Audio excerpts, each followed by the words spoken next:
সবাই ভালো আছেন, ভালোর দলে আছেন, আমিও ভালো আছি, ভালোর দলে আছি। আর আরও একটা ঘটনা নিয়ে হাজির হয়ে গেলাম আপনাদের সামনে, আরও একটা নতুন এপিসোডে। আমরা চলে যাচ্ছি আমাদের প্রথম ঘটনায়। আশা করছি আপনাদের ভালো লাগবে। যদি ভালো লাগে তাহলে প্রথম থেকে শেষ পর্যন্ত আমাদের শুনবেন এবং আমাদেরকে অবশ্যই জানাবেন আমাদের ঘটনার ফিডব্যাক সম্পর্কে। যেভাবে লেখা আছে আমি সেভাবেই পড়ে শোনাচ্ছি। আমি তনয়, যশোর বিজ্ঞান ও প্রযুক্তি বিশ্ববিদ্যালয়ে ট্রিপল-ই বিভাগের দ্বিতীয় বর্ষের ছাত্র। আমি ভূত এফএমের সাথে আছি 2017 সাল থেকে। অনেক লম্বা একটা সময়। আর ভূত এফএম আমার কাছে নেশার মতো।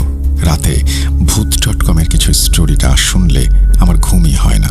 তো ভূত.কমের সাথে সম্পর্কটা আরও গভীর করতে আজকে চলে এলাম নিজের একটি ঘটনা শেয়ার করতে। ঘটনাটি আরও আগেই পাঠাতে চেয়েছিলাম, কিন্তু পরীক্ষা থাকার জন্য আর পাঠানো হয়নি। তো এখন একটু সময় বের করে চলে আসলাম। আর এই মুহূর্তে স্টুডিওতে গিয়ে ঘটনা শেয়ার করা আমার পক্ষে সম্ভব না, কারণ ইউনিভার্সিটিতে ক্লাস শুরু হয়ে গেছে। তাই আশা করব আপনি সবাইকে ঘটনাটি পড়ে শোনাবেন। আর যেহেতু এটা আমার প্রথম ঘটনা, তাই ভুল ত্রুটি ক্ষমা সুন্দর দৃষ্টিতে দেখবেন।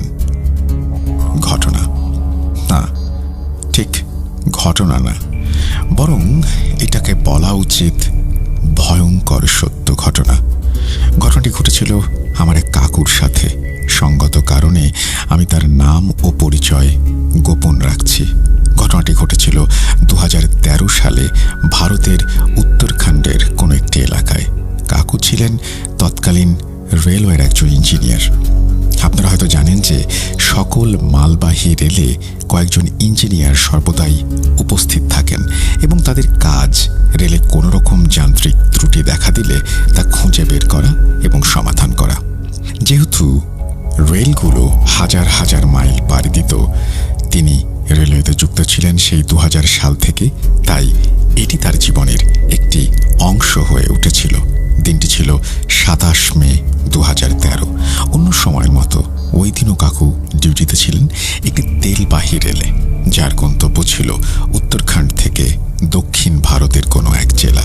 ক্ষমা করবেন, জেলার নামটি আমার মনে নেই। তো যাত্রা ছিল প্রায় 13 দিনের। তো কাকু তার প্রয়োজনীয় সব জিনিস গুছিয়ে নিয়ে বিকেল নাগাদ বের হয়ে যান স্টেশনের উদ্দেশ্যে। ঘণ্টা দুয়ের মধ্যে পৌঁছে যান সেখানে তার সহকর্মীদের সাথে সকল পেপার ওয়ার্ক শেষ করে তারা আর কিছু সময় পরে রাত 10:11 সাইরেন বাজিয়ে তাদের রেলযাত্রা শুরু করেন। অনেক পথ ঘাট পাহাড় জঙ্গলের বুক চিরে তারা চলছিলেন তাদের গন্তব্যের দিকে। আর 14-15 ঘন্টা পর পর কোনো জংশনে রেল থামিয়ে চেক করা হচ্ছিল যে সবকিছু ঠিকঠাক আছে কিনা, কারণ কন্টেনারগুলোতে ছিল ক্রুড অয়েল। তাই তারা দেখছিল যে কোথাও কোনো তেল লিক করছে কিনা এবং অন্য কোনো সমস্যা হচ্ছে কিনা। তখন পর্যন্ত তারা কোনো সমস্যা দেখতে পাননি। এরপর আসে সেই দিনটি, সেই অভিশপ্ত দিন। তারা তখন পার করছিলেন একটি জঙ্গলকীর্ণ পথ, যার দুই দিকে ছিল বড় বড় গাছের সারি আর ঘন জঙ্গল, যার জন্য সন্ধ্যা 6টার সময় মনে হচ্ছিল যে রাত 12টা বেজে গেছে। এত ঘুটঘুটে অন্ধকার ছিল চারিদিকে। 3-4 মিটারের পর আর কিছুই দেখা যায় না। এর মধ্যে ট্রেন চালকেরা খেয়াল করেন যে রেল চলতে কিছু সমস্যা হচ্ছে। হঠাৎ পেছন থেকে শব্দ আসছে। তখনই তারা বিষয়টি ইঞ্জিনিয়ার ক্রুকে জানান এবং তাঁদের সম্মতি নিয়ে একটি ছোট জংশনে রেল থামানো হয়। এর পরের ঘটনা আনিস কাকু। তার মুখ থেকে শুনুন। এই আনিস কাকু নামটি ছদ্মনাম। বলছেন আনিস কাকু।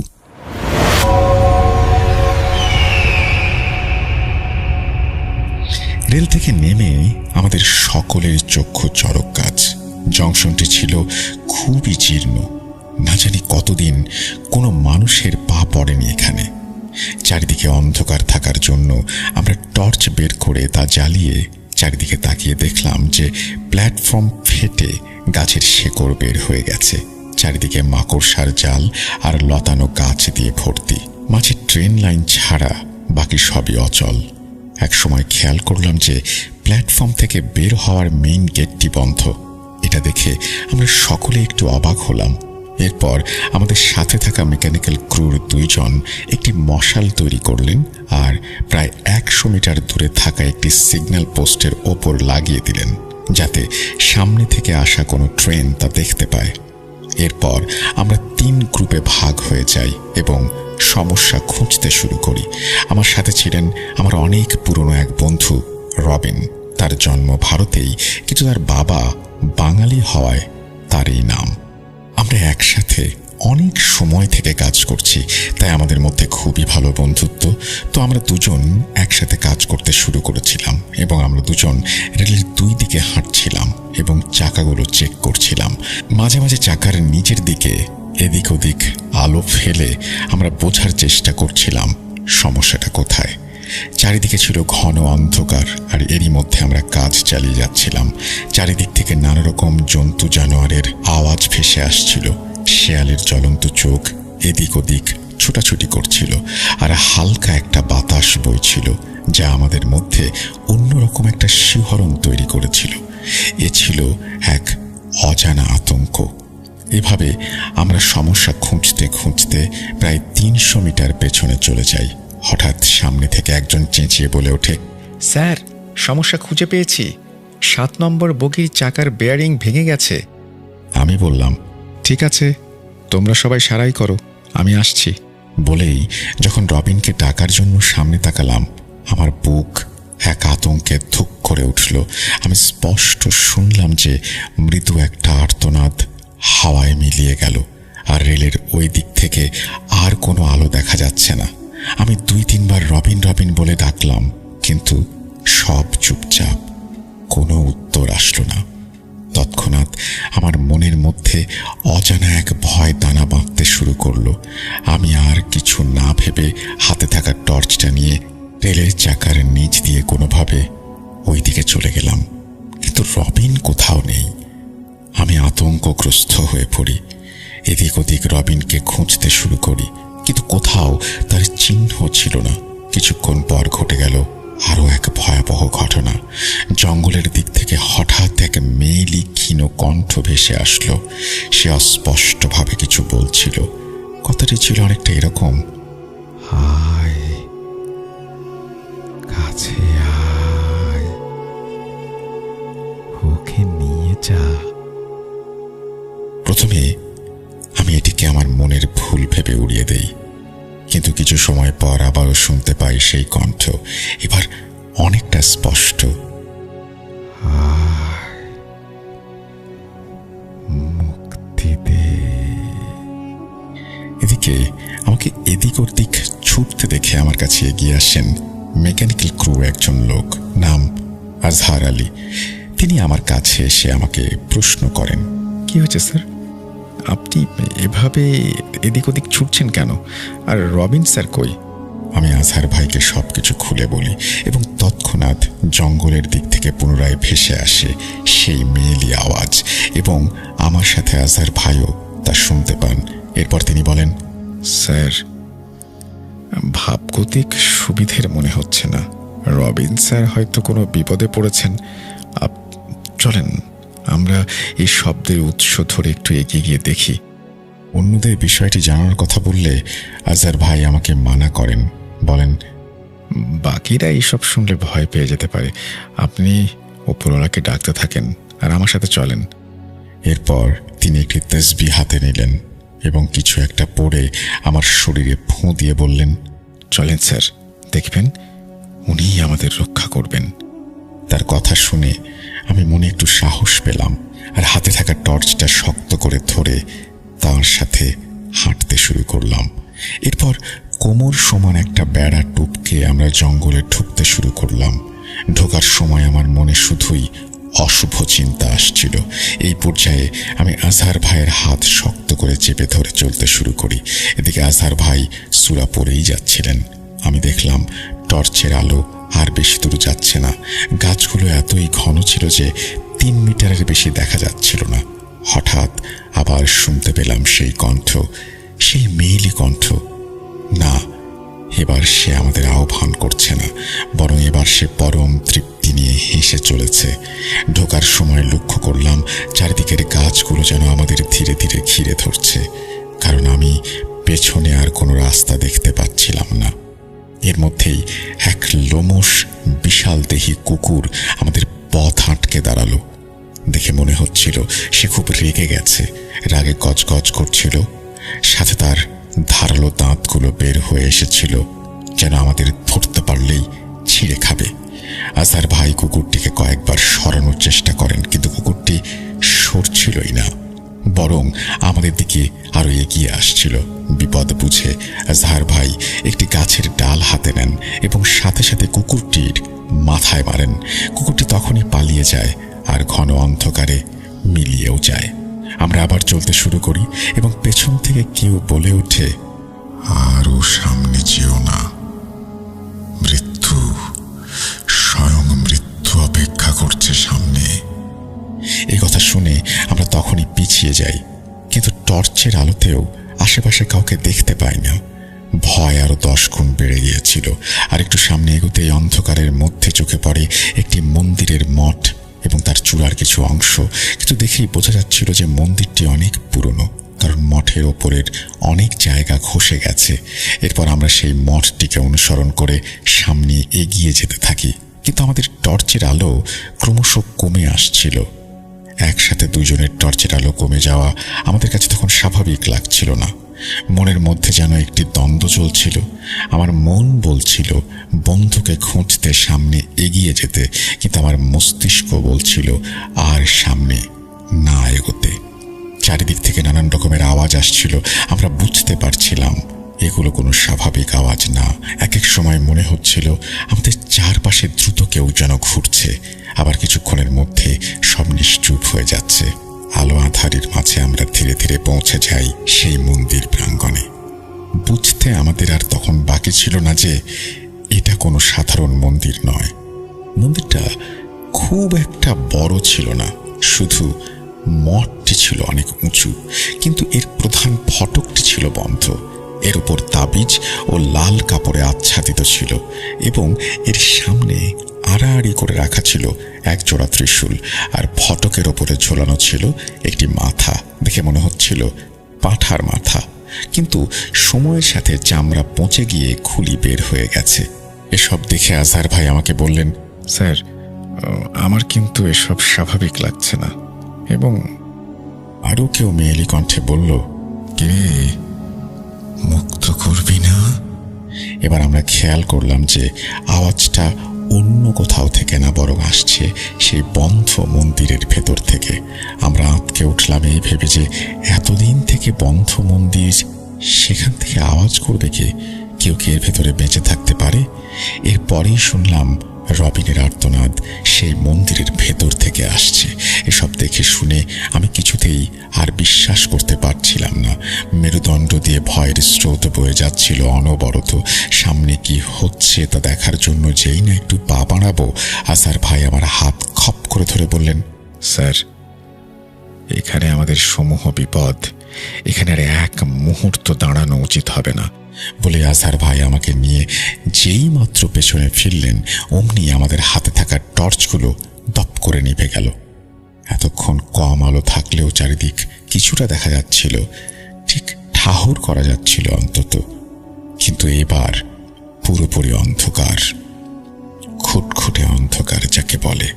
আমরা একে অপরের হাত ধরে সামনে এগোতে শুরু করতেই কোত্থেকে দমকা বাতাস ধেয়ে আসলো। আমরা এই তীব্র বাতাসের ধাক্কায় কোনোভাবেই নিজেদের ঠিক রাখতে পারছিলাম না। এরই মধ্যে আমরা এক গুমোট ঘন কালো অন্ধকারের মেঘকে আমাদের সামনে দেখতে পেলাম। এই ঘন মেঘ যেন পাশের কালো অন্ধকারের চেয়েও বেশি কালো ছিল। এর নির্দিষ্ট অংশ বা আকার বোঝা যাচ্ছিল না, শুধু একটি কালো ছায়ামূর্তির মতো। এসব দেখে আমার হাত পা ঠান্ডা হয়ে আসছিল। আজহার ভাইয়ের তসবিটা তিনি হাতে নিয়ে জোরে জোরে আজান দেয়া শুরু করলেন। এরপর আচমকা এক ব্যক্তির হাতে একটি ধারালো ছুরি দেখতে পাই। সেটা নিয়ে আমাদের উপরে সে আক্রমণ করে বসে। ঘন আধারের মাঝে হালকা এক ঝলক দেখেছিলাম লোকটিকে। পরনের ধুতি, বয়স 90 থেকে 92-এর কম নয়। এরপরও গায়ে এত শক্তি, আমরা দুইজন তার সাথে পেরে উঠছিলাম না। তার গায়ে অসংখ্য কাটা দাগ ছিল, তার গলায় কিছু মালা, কপালে সাদা ছায়ের ভস্য। সে অনবরত একটি কথাই বলে যাচ্ছিল, মুক্ত করো, মুক্ত করো, আমার মেয়েকে মুক্ত করো। সে বারবার আমাদের ওই দরজা খুলতে বলছিল, আর দরজার ভেতর থেকেও রাগান্বিত গোঙানির আওয়াজ আসছিল। মনে হচ্ছিল কেউ যেন রাগে গজগজ করছে। এরপর মন্দিরের ভেতর থেকে ভেসে এলো এক কান ফাটানো আর্তনাদ। আমাদের কান যেন ফেটে যাচ্ছিল। আজহার ভাই বারবার বলছিলেন, ইয়া আল্লাহ, আর সহ্য করা যায় না। এসবের মধ্যে আমরা একটু অন্যমনস্ক হতেই সেই বৃদ্ধ লোকটি তার হাতে থাকা সেই তীক্ষ্ণ ছুরিটা আজহার ভাইয়ের বুকে বসিয়ে দিল। ফিনকি দিয়ে তার বুক থেকে রক্ত পড়ছিল। আজহার ভাই আল্লাহর নাম নিয়ে মাটিতে লুটিয়ে পড়লেন, আর সেই লোকটি বিকট শব্দে অদ্ভুত এক হাসি হাসতে লাগলো। এসব আর সহ্য হচ্ছিল না আমাদের। আমরা জ্ঞান হারালাম। এরপর চোখ খুলতেই দেখি সেই লোকটি মন্দিরের সিঁড়িতে বসে কিছু একটা পড়ছে, আর আজহার ভাইকে উদ্দেশ্য করে ফোঁ দিচ্ছে। তার পাশেই পড়েছিল আজহার ভাইয়ের নিথর দেহ। তীব্র কষ্ট আর যন্ত্রণায় বলে উঠলাম, হায় ঈশ্বর, কি দোষ ছিল এই সহজ সরল লোকটির? কেন তাকে এভাবে মরতে হলো? আমার কথা শেষ হওয়ার আগেই আমি দেখতে পেলাম আজহার ভাইয়ের শরীর কেমন যেন নড়ে উঠল। পরক্ষণেই উনি মাটিতে উঠে বসলেন, আর পাশে পড়ে থাকা ছুরিটা তুলে নিয়ে নিজেকে আঘাত করতে শুরু করলেন। ওনাকে দেখে আমার মোটেই স্বাভাবিক লাগছিল না। ওনার চোখে মুখে আলাদা রকমের এক রাগ লক্ষ্য করলাম আমি। চোখ যেন আগুনের মতো জ্বলছিল, শরীর থেকে উটকো গন্ধ আসছিল। এরপর সেই বৃদ্ধ লোকটি আজহার ভাইকে তার দিকে আহ্বান করতে থাকে, আর আজহার ভাইও তখন উঠে তার দিকে চলে যায়। এদিকে আমি একটু নড়তে পারছিলাম না। আমার শরীর যেন অসাড় হয়ে আসছিল, হাত পায়ে কোনো জোর নেই। আজহার ভাইকে যে আমি আটকাবো তার কোনো শক্তি আমার মধ্যে অবশিষ্ট ছিল না। শুধু যা হচ্ছিল সব তাকিয়ে তাকিয়ে দেখছিলাম, আর বারবার সৃষ্টিকর্তাকে ডাকছিলাম যেন তিনি ঠিক করে দেন। এরপর দেখলাম আজহার ভাই লোকটির কাছ থেকে কিছু একটা নিয়ে সেই বন্ধ দরজার দিকে এগিয়ে যাচ্ছে। আমি চেষ্টা করছিলাম তাকে বলতে যে, যাবেন না ভাই, যাবেন না, দয়া করে ওই দরজা খুলবেন না, কিন্তু মুখ কাজ করছিল না আমার। আর আজহার ভাইও সেই দরজার কাছে গিয়ে ত্রিশূল জোড়া সরালেন, আর সাথে সাথেই শুরু হলো ভয়ানক ঝড় আর বৃষ্টি। বৃষ্টি পড়ার শব্দ এত তীব্র ছিল যে মনে হচ্ছিল আমার কানের কাছে কেউ যেন পটকা ফোটাচ্ছে। এই বৃষ্টির শব্দের মাঝেও আমি শুনছিলাম সেই বন্ধ মন্দির থেকে অনবরত হাসির আওয়াজ আসছে। সেই মহিলা একইভাবে বলছে, মুক্ত হব, কেউ বাঁচবে না, কেউ না, সবাইকে মারব, এই ভদ্রপুর আবার শ্মশান হবে, সবার প্রতিশোধ নেব। হাসি চলছিল, আর এদিকে আজহার ভাই জানোয়ারের মতো মুখ দিয়ে তালা কামড়ে খোলার চেষ্টা করছিলেন। এক পর্যায়ে তিনি সেই তালা খুলতে সক্ষম হন, দরজা খুলে দেন। এরপর সেই দরজা দিয়ে অসংখ্য পোকামাকড় আর একটি কালো অবয়ব বের হয়ে আসে। সে ছিল তীব্র, ভয়ানক, চার পেয়ে অবয়ব, মানুষ আকৃতির, কিন্তু তার পাগুলো পেছনের দিকে মোড়ানো ছিল, আর ভাঁজ করা হাতগুলো একই রকম। চার হাত পা দিয়ে সে বের হয়ে আসলো সেই মন্দির থেকে। কি ভয়ানক আর বিক্ষুটে তার মুখ, কেউ যেন ইট দিয়ে থেতলে দিয়েছে। শরীরে নেই কোনো কাপড়, হাত ও সারা শরীর থেকে পচা মাংস দেখা যাচ্ছে। তাকে দেখে সেই বৃদ্ধ লোকটি পরম উচ্ছ্বাসে ফেটে পড়ল। সে বলতে লাগলো, এসেছিস মা, এসেছিস তুই, কত যুগ, কত বছর পর আজ তুই মুক্ত হলি। এই বলে তিনি অবয়বটির মাথায় হাত বুলিয়ে দিতে লাগলেন। এর কিছুক্ষণ পর আজহার ভাই সম্বিত ফিরে পেলেন, আর এই সব দেখে চিৎকার দিতেই সেই পিশাচটি তার উপরে ঝাঁপিয়ে পড়ল, আর ধারালো দাঁতে দিয়ে তার গলায় কামড় বসিয়ে দিল, আর একটানে গলাটা তার শরীর থেকে আলাদা করে ফেলল। এরপর সে তার মাথা মুখে নিয়ে চিবোতে শুরু করলো। চোখের সামনে সব দেখে মনে হচ্ছিল আমি যেন স্বপ্ন দেখছি অথবা আমি নরকে চলে এসেছি। মনে মনে একটা কথাই বারবার বলছিলাম, হে ঈশ্বর, আমাকে এসব দেখানোর আগে কেন তুমি মেরে ফেললে না? এরপরই চারিদিক থেকে ভেসে আসলো অসংখ্য মানুষের আওয়াজ। আমিও তখন যেন শরীরে একটু জোর ফিরে পেলাম। আমি দেখলাম চারিদিক থেকে অনেক মানুষ টর্চ হাতে, লাঠি হাতে এই বৃষ্টির মধ্যেও আমাদের দিকে ছুটে আসছে। তাদের আসার আওয়াজ পেয়ে সেই অবয়ব মাকড়সার মতো লাফিয়ে লাফিয়ে গাছের আড়ালে মিলিয়ে গেল, আর সেই লোকটিও দৌড়ে অন্ধকারের ভেতরে হারিয়ে গেল।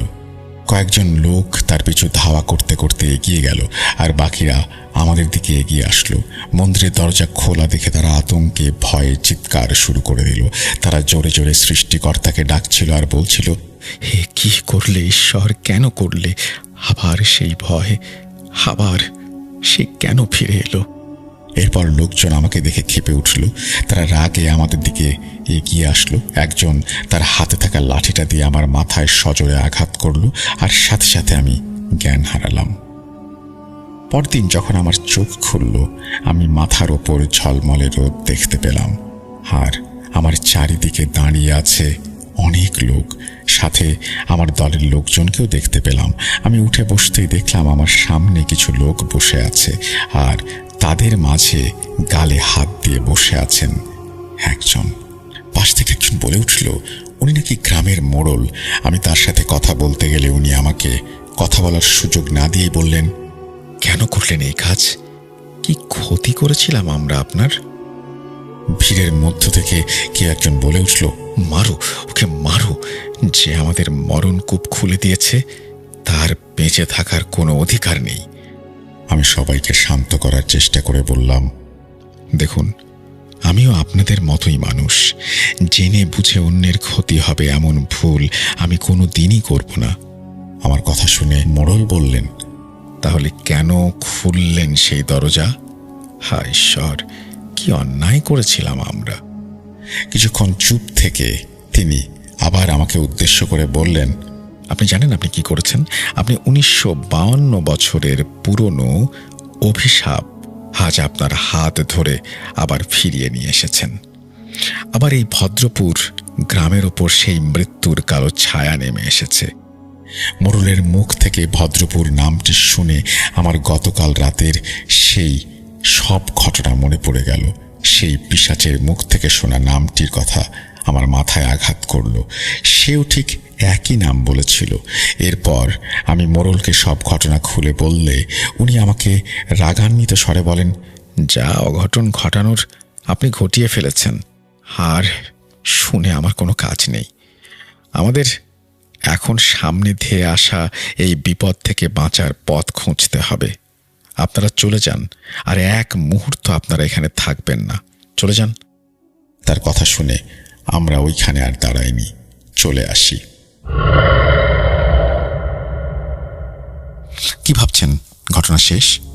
না, সবে তো প্রথম পর্ব। এই বলে তিনি তার প্রথম পর্বের ইতি টেনেছেন এবং তিনি বলেছেন, আমি এই ঘটনাটি পড়েছি এই কারণে, কারণ তিনি বলেছেন এই ঘটনাটি পড়া হলে দ্বিতীয় অংশ তিনি খুব দ্রুত আমাদের পাঠিয়ে দেবেন। তনয় আমাদের সাথে দ্বিতীয় পর্বটি শেয়ার করেন খুব দ্রুত, সেই জন্য তনয়কে ধন্যবাদ জানাচ্ছি।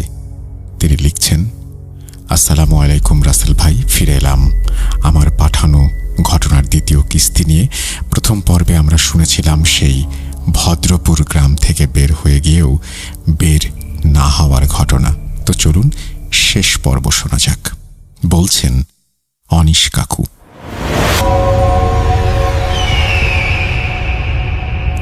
সেই বাড়ি থেকে বের হয়ে আমরা তখন গ্রামের রাস্তা দিয়ে হাঁটছি।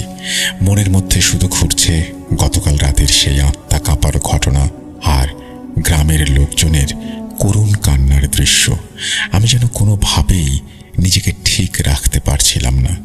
মনের মধ্যে শুধু একটি কথাই আসছিল বারবার, যে আমার জন্য কি আজকে এই গ্রামের লোকজন বিপদে পড়ে গেল?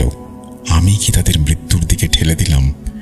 এসব নানান চিন্তা করতে করতে আমরা যখন মেইন রাস্তার কাছে চলে এসেছি, হঠাৎ পেছন থেকে একটা 17-18 বছরের ছেলে আমাদের ডাক দিল। দৌড়াতে দৌড়াতে কাছে এসে বলল, আপনারা যাবেন না, পুরোহিত ঠাকুর আপনাদের ডেকেছেন, আপনাদের সাথে কথা বলতে চান তিনি। আমি তখন তাকে তার নাম জিজ্ঞেস করলাম, আর সে তার নাম বলল মণিকণ্ঠন। তখন সেখান থেকে একটা টোটো নিয়ে ছেলেটির দেখানো রাস্তায় চলতে শুরু করলাম। আর কিছুক্ষণ পর সেই গাড়িটি গিয়ে থামল একটি নদীর তীরে শ্মশান ঘাটে। আশেপাশে কেউ ছিলেন না। আমি তখন ছেলেটিকে জিজ্ঞাসা করলাম, কোথায়, কে আমাদের ডেকেছে? কিছুক্ষণ পর পাশের ছোট মন্দির থেকে বের হয়ে আসলেন একজন পুরোহিত। গলায় তার রুদ্রাক্ষের মালা, আর কপাল জুড়ে আছে ছাই ভস্য। উনি এগিয়ে আসেন আমার দিকে আর হাত ধরে একদিকে নিয়ে যান। আমি তাকে জিজ্ঞাসা করি যে কোথায় নিয়ে যাচ্ছেন? কিন্তু উনি কিছু না বলেই এগিয়ে যাচ্ছিলেন। ওনার সাথে মন্দিরের অশ্বত্থ গাছের নিচে যাই আর দেখি সাদা কাপড় দিয়ে কিছু মুড়ে রাখা, আর সাদা কাপড়টির অনেক জায়গায় লাল রক্তে ভিজে গেছে। তারপর সেই লোকটির কাছে গিয়ে কাপড়টি সরাই, আর আমরা দেখতে পাই আজহার ভাইয়ের ছিন্ন ভিন্ন লাশ। ওনার লাশ দেখে আমরা সকলেই বুক ফাটা কষ্টে আত্মচিৎকার দিয়ে উঠি। তখন সেই লোকটি আমাদের সান্ত্বনা দিয়ে বলেন যে দুনিয়াতে যার আয়ু যতদিন, সে ঠিক ততদিনই থাকবে। আয়ু শেষ, মৃত্যুও চলে আসে। আপনাদের এই বন্ধু হয়তো মুসলিম ধর্মের ছিলেন, তাই আমরা তার সৎকার করিনি। আর ওনার কাজ শেষ করার জন্য আপনাদের এইখানে ডেকে আনা। আসুন, ওনার আত্মার শান্তি কামনা করে ওনার শেষকৃত্য করি। এরপর আমি, রবিন, সেই বালক আর মন্দিরের সেই লোক মিলে আজহার ভাইয়ের লাশ নদীতে গোসল করাই, আর নদীর ওপারে থাকা ছোট একটি কবরস্থানে ওনার দাফন সম্পন্ন করি। এরপর সেই লোকটি আমাদের কাছ থেকে বিদায় নিয়ে চলে যায় এবং মণিকণ্ঠন নামের ছেলেটি বলে, এই জায়গায় কাজ শেষ, এবার চলুন আপনাদের পুরোহিত ঠাকুরের কাছে নিয়ে যাই। এরপর আমরা আবার তার সাথে হাঁটা শুরু করি। পায়ের মধ্যে জখম নিয়ে আমার চলতে কষ্ট হচ্ছিল। তারপরও খুঁড়িয়ে খুঁড়িয়ে ছেলেটির সাথে এসে পৌঁছাই একটি মন্দির প্রাঙ্গণে। মন্দিরের সামনে গিয়ে এত কষ্ট আর ভয়ের মাঝেও আমার মধ্যে কেমন যেন একটা প্রশান্তি কাজ করে। আশেপাশের পরিবেশ খুব ভালো লাগছিল। এরই মধ্যে মন্দিরের ভেতর থেকে বের হয়ে আসলেন মধ্যবয়সী সুদর্শন একজন লোক। পরনে ধুতি পাঞ্জাবি, গায়ে নামাবলি আর হাতে একটি রুদ্রাক্ষ। তিনি বের হয়ে এসে আমাদের সাথে কুশল বিনিময় করে বললেন, আমারও সেই বাড়িতে তোমাদের দেখতে যাওয়ার কথা ছিল, কিন্তু সকালের পুজো দিতে একটু দেরি হওয়ায় যেতে পারিনি, তাই মণিকে পাঠিয়ে তোমাদের মন্দিরেই নিয়ে আসলাম।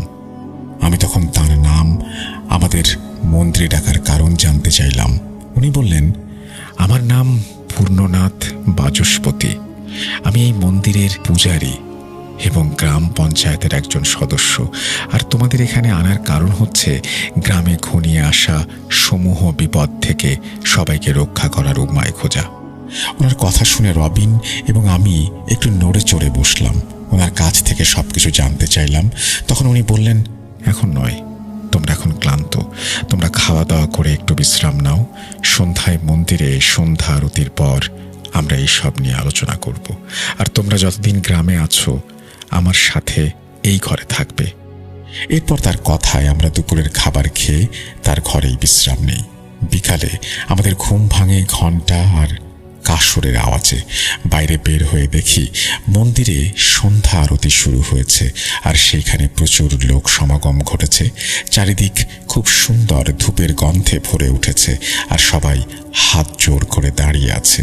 আমি বুঝতে পারছিলাম যে তারা মনে মনে এই বিপদ থেকে রক্ষা করার জন্য প্রার্থনা করছে।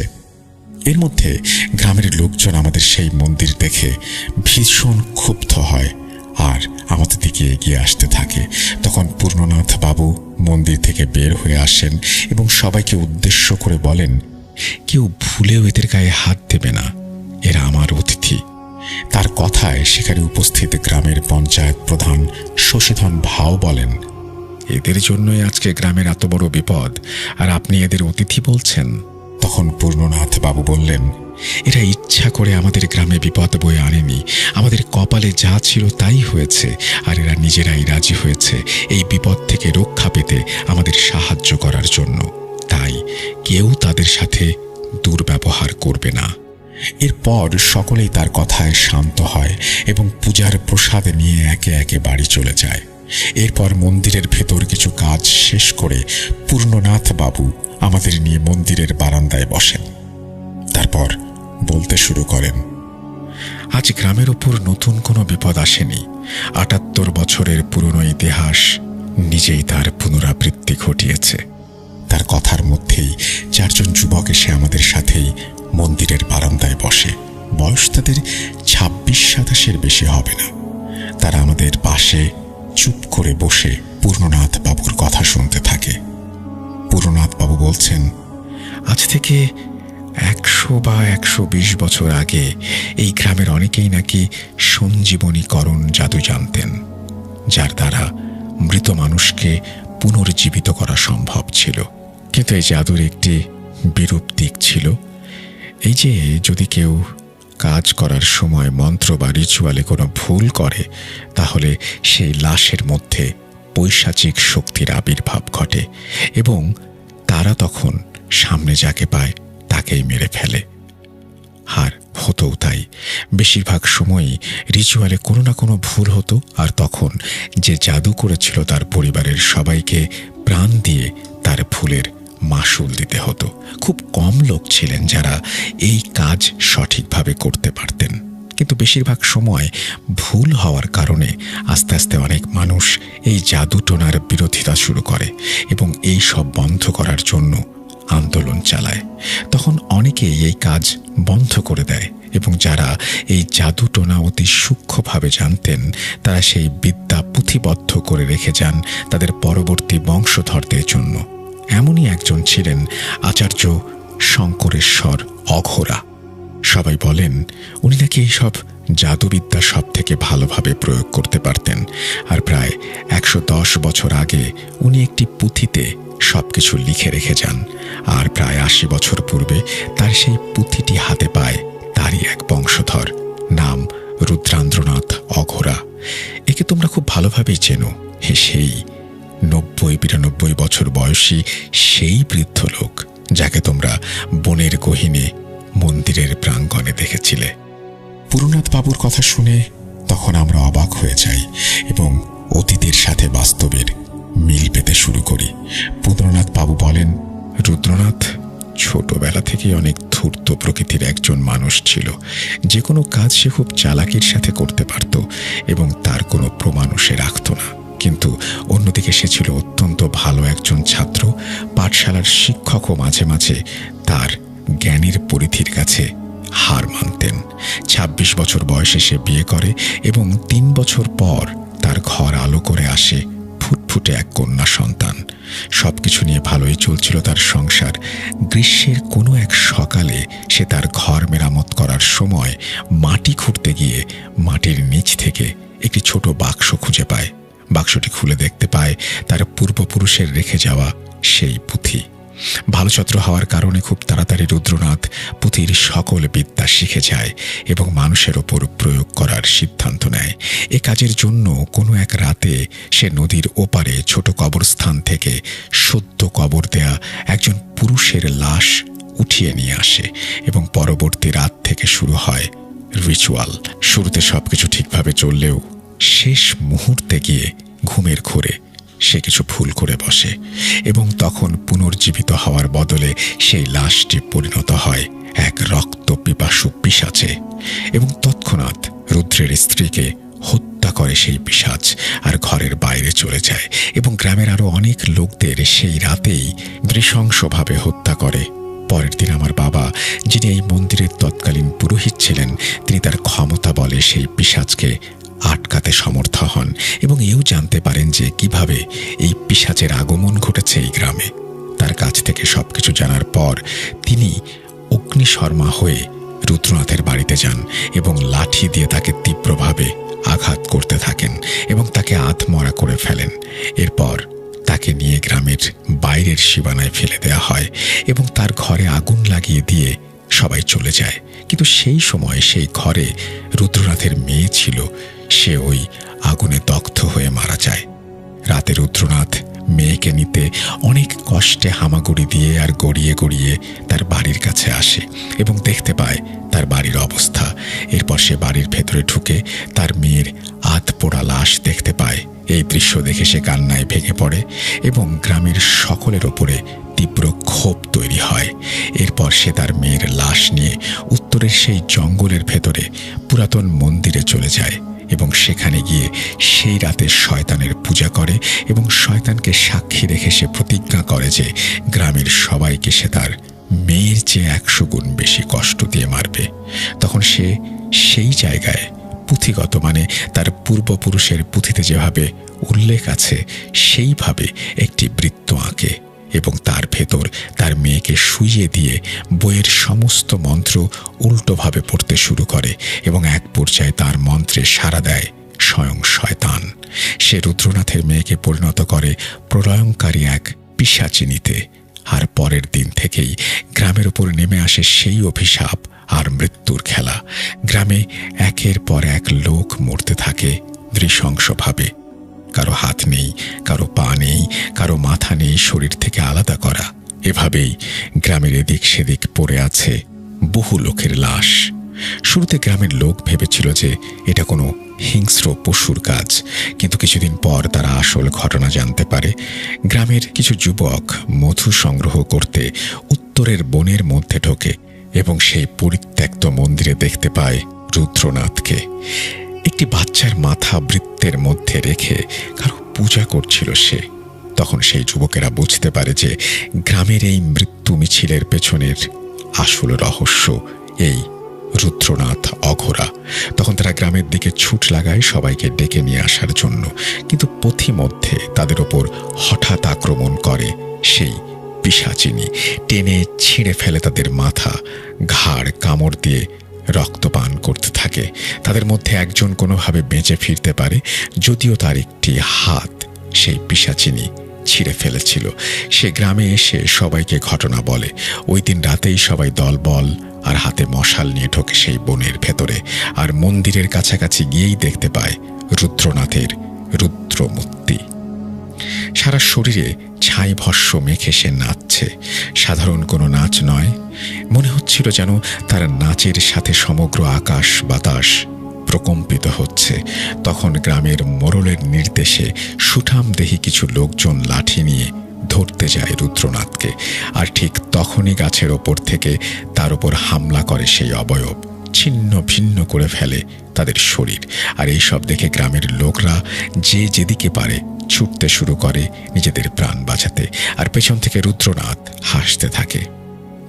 ওই দিন রাতে সবাই দেখতে পায় রুদ্রনাথকে হাতে একটি ঘণ্টা নিয়ে সে গ্রামের রাস্তা দিয়ে দৌড়াচ্ছে আর বলছে, শ্মশান শ্মশান, ভদ্রপুর এখন শ্মশান। এই সব দেখে সবাই অনেক বেশি ভয় পেয়ে যায়। পরদিন সকাল থেকেই গ্রাম ছাড়তে শুরু করে তারা। আর মাত্র কয়েকদিনের ব্যবধানে সেই গ্রাম আসলেই শ্মশানে পরিণত হয়। চারিদিক শুধু মানুষের আহাজারি। এই সব সমস্যার সমাধান করতে গিয়ে কিছুদিন পরেই মন্দিরের প্রাঙ্গণেই এক সভা হয়। সেখানে সবাই আমার বাবার কাছে আকুতি মিনতি করতে থাকেন সকলকে এই সমস্যা থেকে বের করে নিয়ে আসার জন্য। আমার বাবা তখনও এসব দেখে চুপ ছিলেন, তবে আর চুপ থাকতে পারলেন না। তিনি সিদ্ধান্ত নেন তিনি সবাইকে রক্ষা করতে কিছু একটা করবেন।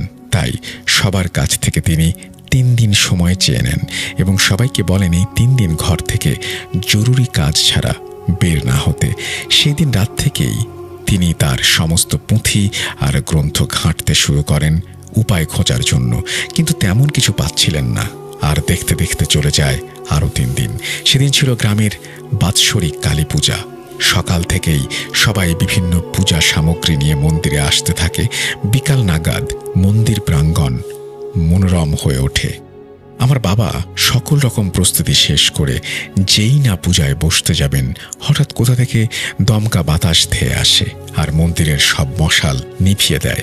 এক মুহূর্তে সকল কলরব পরিণত হয় আহাজারিতে। সকলের ওপর আক্রমণ করে সেই পিশাচিনী এবং রুদ্রনাথ হাতে থাকা খড়গ দিয়ে সবার ওপর আঘাত করতে থাকে, আর সেই পিশাচিনিও সবার শরীর টেনে ছিন্ন বিচ্ছিন্ন করে ফেলে। এসব দেখে আমার বাবা কোনোভাবেই বুঝতে পারছিলেন না যে মন্দিরের এই পবিত্র স্থানে কিভাবে এই অবয়ব প্রবেশ করল। ঠিক তখনই সেই অবয়ব বাবার উপর আক্রমণ করতে এগিয়ে আসে এবং বাবা তখন তার মন্ত্র বলে সেই পিশাচিনিকে তার থেকে দূরে সরিয়ে দেন এবং রুদ্রনাথকে লাথি মেরে ফেলে দিয়ে একটি লাঠি দিয়ে তার উপর আঘাত করে তাকে অচেতন করে ফেলেন, আর একটি মশাল জ্বালিয়ে হাতে নেন। মশালের আগুন দেখে সেই পিশাচিনি ভয়ে সেই জায়গা থেকে পালায়। পরের দিন সবার সামনে রুদ্রনাথকে বেঁধে বেদম আঘাত করা হয়, কিন্তু সে কোনো কথাই মুখ থেকে বের করে না, উল্টো হাসতে থাকে আর বলতে থাকে যে কেউ বাঁচবে না, আজ নয়তো কাল সবাই মরবে। তখন মোড়লের নির্দেশে তাকে নিয়ে গিয়ে একটি ঘরে বন্ধ করে রাখা হয়, আর বাবা তখন সবাইকে বলেন এই গ্রামের ওপর আর কোনো দেবতার আশীর্বাদ নেই, কারণ রুদ্রনাথ তার মায়াজাল দিয়ে এই গ্রামকে বন্ধ করে দিয়েছে, তাই কোনো দৈব শক্তি আমাদের কোনোভাবেই সাহায্য করতে পারবে না। আর এই জন্যই গতকালের পূজার সময় সবকিছু ওলটপালট হয়ে গিয়েছিল, আর সেই পিশাচিনি মন্দিরে ঢুকতে পেরেছিল। তখন সবাই বাবার কাছ থেকে উপায় জানতে চাইলে তিনি বলেন শেষ একটা উপায় আছে, অষ্টদিক বন্ধন। একমাত্র এর মাধ্যমেই গ্রামের সবাইকে রক্ষা করা যায়। অষ্টদিক বন্ধন সম্পর্কে হয়তো অনেকেই জানেন, আর যারা জানেন না তাদের উদ্দেশ্যে বলছি, এটি একটি প্রাচীন বন্ধকরণ পদ্ধতি, যার মাধ্যমে অশুভ কোনো শক্তিকে কোনো স্থানে প্রবেশ করতে বাধা দেয়া হয়। আর এ বন্ধন এতই শক্তিশালী যে কোনো শুভ শক্তিও এই বন্ধন ভেদ করে ঢুকতে পারবে না। সম্প্রতি সাউথে একটি অষ্টদিক বন্ধন নিয়ে সিনেমা বানানো হয়েছে। বাবা আরও বলেন যে এই অষ্টদিক বন্ধন চলাকালীন সময়ে কেউ যদি গ্রামের সীমানা অতিক্রম করে তাহলে এই বন্ধন নষ্ট হয়ে যাবে এবং সেই পিশাচিনি পুনরায় গ্রামে প্রবেশ করবে। এরপর সকলের সম্মতিতে শুরু হয় অষ্টদিক বন্ধনের কাজ। সবাই মিলে গ্রামের চারদিকে তৈরি করেন বেড়া, যাতে কেউ ভেতরে ঢুকতেও না পারে, বাইরে যেতেও না পারে, আর সেখানে বসানো হয় কড়া পাহারা। এরপর বাবা অন্যান্য গ্রাম থেকে অনেক শাস্ত্রযোগ্য পুরোহিতদের নিয়ে আসেন এবং নানা রিচুয়ালের মাধ্যমে সেই পিশাচিনিকে গ্রামের সীমানা থেকে কিছু সময়ের জন্য সরিয়ে দিয়ে অষ্টদিক বন্ধনের কাজ শেষ করেন। এরপর থেকে সমস্যা কিছুটা কমতে থাকে, গ্রামে মানুষের মৃত্যু বন্ধ হয়, কিন্তু কয়েকদিনের মধ্যে গ্রামে বসন্ত রোগ ছড়ায়। বাবা বুঝতে পারেন যে এই সব রুদ্রনাথ করছে। সে কালো জাদুর দ্বারা এই বসন্ত রোগের আবির্ভাব ঘটিয়েছে। তখন রুদ্রনাথকে সেই ঘর থেকে বের করে আনা হয় এবং তাকে এসব বন্ধ করতে বলা হয়, কিন্তু সে নারাজ।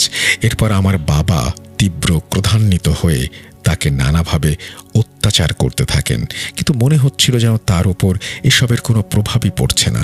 এদিকে বসন্ত রোগে গ্রামের মানুষ মরতে থাকে, আর অষ্টদিক বন্ধন থাকার জন্য গ্রামের ভেতর কোনো ঔষধ বা ডাক্তার আনা সম্ভব হচ্ছিল না।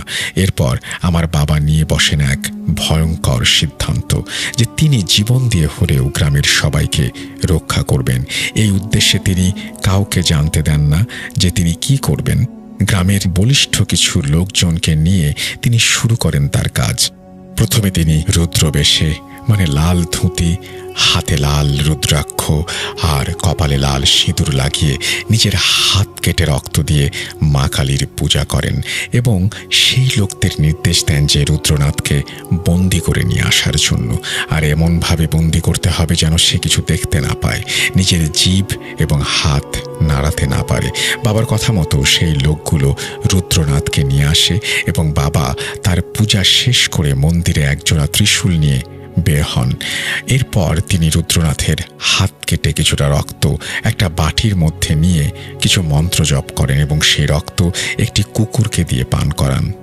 আর সেই কুকুর যে আপনাদের মন্দিরের কাছে যেতে বাধা দিয়েছিল সেই। এরপর বাবা কিছু তাবিজ আর একটি কুচকুচে কালো ছাগল নিয়ে সেই লোকগুলোর সাথে রুদ্রনাথকে নিয়ে সেই পুরনো মন্দিরের দিকে যাত্রা করেন, আর অষ্টদিক বন্ধন ভেঙে তিনি বনে প্রবেশ করেন। আর এই ঘটনা তখন সীমান্ত রক্ষীরা মোড়লকে এসে জানায়, আর মোড়ল তখন ভীত হয়ে সবাইকে নিয়ে দ্রুত সেই মন্দিরের দিকে যাত্রা শুরু করে। ততক্ষণে বাবা বনে প্রবেশ করেছেন, আর তখনই হাড় কাঁপানো গর্জন করে পিশাচিনী তাদের ওপরে হামলা করে। বাবা তখন সেই লোকগুলোকে বলেন, যাই হয়ে যাক না কেন রুদ্রনাথকে তারা যেন না ছাড়ে। এরপর বাবা তার গলায় থাকা রুদ্রাক্ষ হাতে পেঁচিয়ে নেন এবং সেই পিশাচিনীর গলা চেপে ধরেন এবং এক ধাক্কা দিয়ে তাকে দূরে ফেলে দেন। এরপর দ্রুত সেই মন্দিরের ভেতর তিনি প্রবেশ করেন এবং সেখানে রুদ্রনাথের মেয়ের পচা গলা লাশ দেখতে পান। সাথে ছিল 3 চোখওয়ালা একটি শয়তানের মূর্তি। বাবা তখন সমস্ত শক্তি দিয়ে সেই মূর্তিটি তুলে ভেঙে ফেলেন এবং তার হাতে থাকা অনেকগুলো তাবিজের মধ্যে একটি তাবিজ সেই লাশের ওপর রেখে আগুন লাগিয়ে দেন। তখন সেই পিশাচিনী তীব্র আর্তনাদ করতে করতে সেইখানে উপস্থিত হয় এবং সাথে সাথে শুরু হয় প্রলয়ঙ্কারী ঝড় বৃষ্টি। ঝড়ে যেন বড় বড় গাছের মাথাগুলো ভেঙে পড়ছিল। এর মধ্যে গ্রামের অন্যরাও হাজির হয় সেই জায়গায়। এরপর বাবা সেই মন্দিরের সামনে সেই কালো ছাগলটিকে বলি দেন এবং তার রক্ত একটি পাত্রের মধ্যে নিয়ে মন্দিরের ভেতরে রাখেন। আর রক্তের গন্ধ পেয়ে যখনই সেই পিশাচিনী সেই মন্দিরে ঢোকে, বাবা সাথে সাথে সেই মন্দিরের দরজা তালা বন্ধ করে দেন এবং হাতে থাকা রুদ্রাক্ষ এবং তাবিজগুলো শক্ত করে বেঁধে দেন সেই তালার সাথে। এরপর বিভিন্ন মন্ত্র খোদাই করা কিছু কাগজও লাগিয়ে দেন সেই দরজায় এবং বলি দেয়া সেই ছাগলের মাথাটি মন্দিরের দরজার উপরে রেখে দেন। এরপর তিনি করেন সবাইকে রীতিমতো অবাক করে দেওয়ার মতো একটা কাণ্ড। সেই ত্রিশূল জোড়া তিনি নিজেই নিজের পেটের মধ্যে ঢুকিয়ে দেন এবং নিজের রক্তে সেই ত্রিশূল জোড়া ভিজিয়ে সেই দরজার সামনে আড়াআড়ি করে লাগিয়ে দেন। এরপর তিনি সেই লোকগুলোকে বলেন রুদ্রনাথকে মুক্ত করতে, কারণ তার সকল শক্তি তখন নষ্ট হয়ে গিয়েছিল। এরপর লোকগুলো রুদ্রনাথকে ছেড়ে দেয় আর রুদ্রনাথ পাগলের মতো চিৎকার করতে করতে বনের গহীনে মিলিয়ে যায় এবং বাবা তখন লুটিয়ে পড়েন। পরবর্তীতে সবাই মিলে বাবাকে বাড়িতে নিয়ে আসেন এবং অনেক বৈদ্য কবিরাজ ডাক্তার দিয়ে তার চিকিৎসা করানো হয়, কিন্তু বাবা আর সুস্থ হননি। 4 দিনের মাথায় তীব্র কষ্ট আর যন্ত্রণা নিয়ে তিনি মারা যান। মারা যাওয়ার আগে তিনি সবাইকে বলে যান যে ওই পিশাচিনী আর কোনো ক্ষতি করতে পারবে না, আর ওই মন্দিরের মহাবন্ধন ছিন্ন করে সে বের হয়ে আসতে পারবে না। কিন্তু কেউ যদি সেই মন্দিরের দরজা খোলে তাহলে কিন্তু পিশাচিনী আরও শক্তিশালী হয়ে ফিরে আসবে এবং সৃষ্টি করবে এক মৃত্যুর মহাপ্রলয়। আর সেই কুকুরটি এই মন্দির পাহারা দেবে এখন থেকেই, আর কেউ ওই মন্দিরের কাছে গেলে তাকে প্রতিহত করার চেষ্টা করবে। আর রুদ্রনাথের মধ্যে কোনো ক্ষমতা অবশিষ্ট নেই, সকল ক্ষমতা সেই কুকুরের মধ্যে স্থানান্তরিত করা হয়েছে। তাই রুদ্রনাথ সেই মন্দিরের দরজা খুলতে পারবে না। আর বাবা শেষ মুহূর্তে আমাকে তার কাছে ডাকেন, আমাকে মন্দিরের সকল কাজভার দেন এবং রুদ্রনাথের সেই পুঁথিটি আমার হাতে তুলে দেন এবং সাবধানে রেখে দিতে বলেন। এই বলে পূর্ণনাথ বাবু থামেন, আর তার কথায় মন্দিরে উপস্থিত সবাই একাধারে শিহরিত এবং বিস্মিত হয়। সূর্য ততক্ষণে রাতের আঁধারে বিলীন হয়ে গিয়েছে। চারিদিকে খুটখুটে অন্ধকার আর শরীর হিম করে দেয়া এক মৃদু বাতাস বয়ে যাচ্ছে। পূর্ণনাথ বাবু সেই 4 জন যুবকের দিকে আঙুল দেখিয়ে বলেন, আমার বাবাকে যে 4 জন লোক সেই রাতে সাহায্য করেছিল সেই পিশাচিনীকে বন্দি করতে, এরা তাদেরই ছেলে। আমার বাবা মারা যাওয়ার কিছুদিন পরই এদের বাবারাও মারা যায় কিছু অজানা কারণে, আর এরা এসেছে আমাদের সাহায্য করার জন্য। আমি তখন পূর্ণনাথ বাবুকে বললাম যে এখন তাহলে আমাদের কি করণীয়। পূর্ণনাথ বাবু আমাদের কিছু বলতে যাবেন, হঠাৎ একটি ঘণ্টার শব্দ আমাদের কানে ভেসে এলো, আর তৎক্ষণাৎ মন্দিরের বারান্দা ছেড়ে একটু এগিয়ে নদীর পাড়ে গিয়ে আমরা দাঁড়াই এবং দেখতে পাই অন্ধকারের মধ্যেও কেউ একজন ঘণ্টা বাজাতে বাজাতে ছুটে চলেছে ঝোপ জঙ্গলের মধ্য দিয়ে। পূর্ণনাথ বাবু বলে ওঠেন, রুদ্রনাথ। আমিও তখন ভালোভাবে বুঝতে পারি, হ্যাঁ, এই তো সেই মন্দিরের 90-92 বছর বয়সী বৃদ্ধ। কিছুক্ষণ পর গ্রামের উত্তর দিক থেকে তীব্র আর্তনাদ আর মানুষের আহাজারির শব্দ ভেসে আসে। আমরা সকলে তখন হাতে মশাল নিয়ে সেই দিকে ছুটে যাই। গিয়ে দেখি এক ভয়ানক দৃশ্য। সেই পিশাচিনী গ্রামের 5-6 5-6 জন লোককে আক্রমণ করেছে। কি করুণ দৃশ্য! এরপর পূর্ণনাথ বাবু তখনই গ্রামের পঞ্চায়েত প্রধান সহ সকলকে ডেকে পাঠান এবং একটি আলোচনা সভা করেন। সভায় ঠিক করা হয় যে গ্রামের কেউ সন্ধ্যার পরে বাইরে যাবে না। 2-3টি পরিবার এক জায়গায় থাকবে, তাতে করে তাদের মধ্যে সাহস সঞ্চিত হবে এবং রাতে যদি কারো বাইরে যাওয়ার দরকার হয় তাহলে 3-4 জন মিলে একসাথে মশাল জ্বালিয়ে বাইরে বের হবে। তাদের এই সিদ্ধান্ত সবাই মেনে নেয়। এরপর আমি, রবিন এবং পূর্ণনাথ বাবু মন্দিরে ফিরে আসি এবং রাতের খাওয়া শেষ করে ঘরে বসে কথা বলতে থাকি। তখন পূর্ণনাথ বাবু হঠাৎ উঠে যান এবং কিছুক্ষণ পর হাতে করে একটি লাল কাপড়, সেই কাপড়টিতে মোড়ানো কিছু একটা নিয়ে আসেন।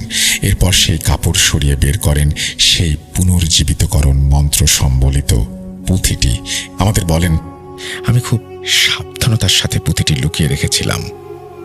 আমার বাবা এটি আমার হাতে তুলে দিয়েছিলেন যেন এটি কারো হাতে না পড়ে, কিন্তু ভাবিনি যে কখনো এই পুঁথিটি আমাকে বের করতে হবে। হয়তো সবই ভাগ্যের খেলা।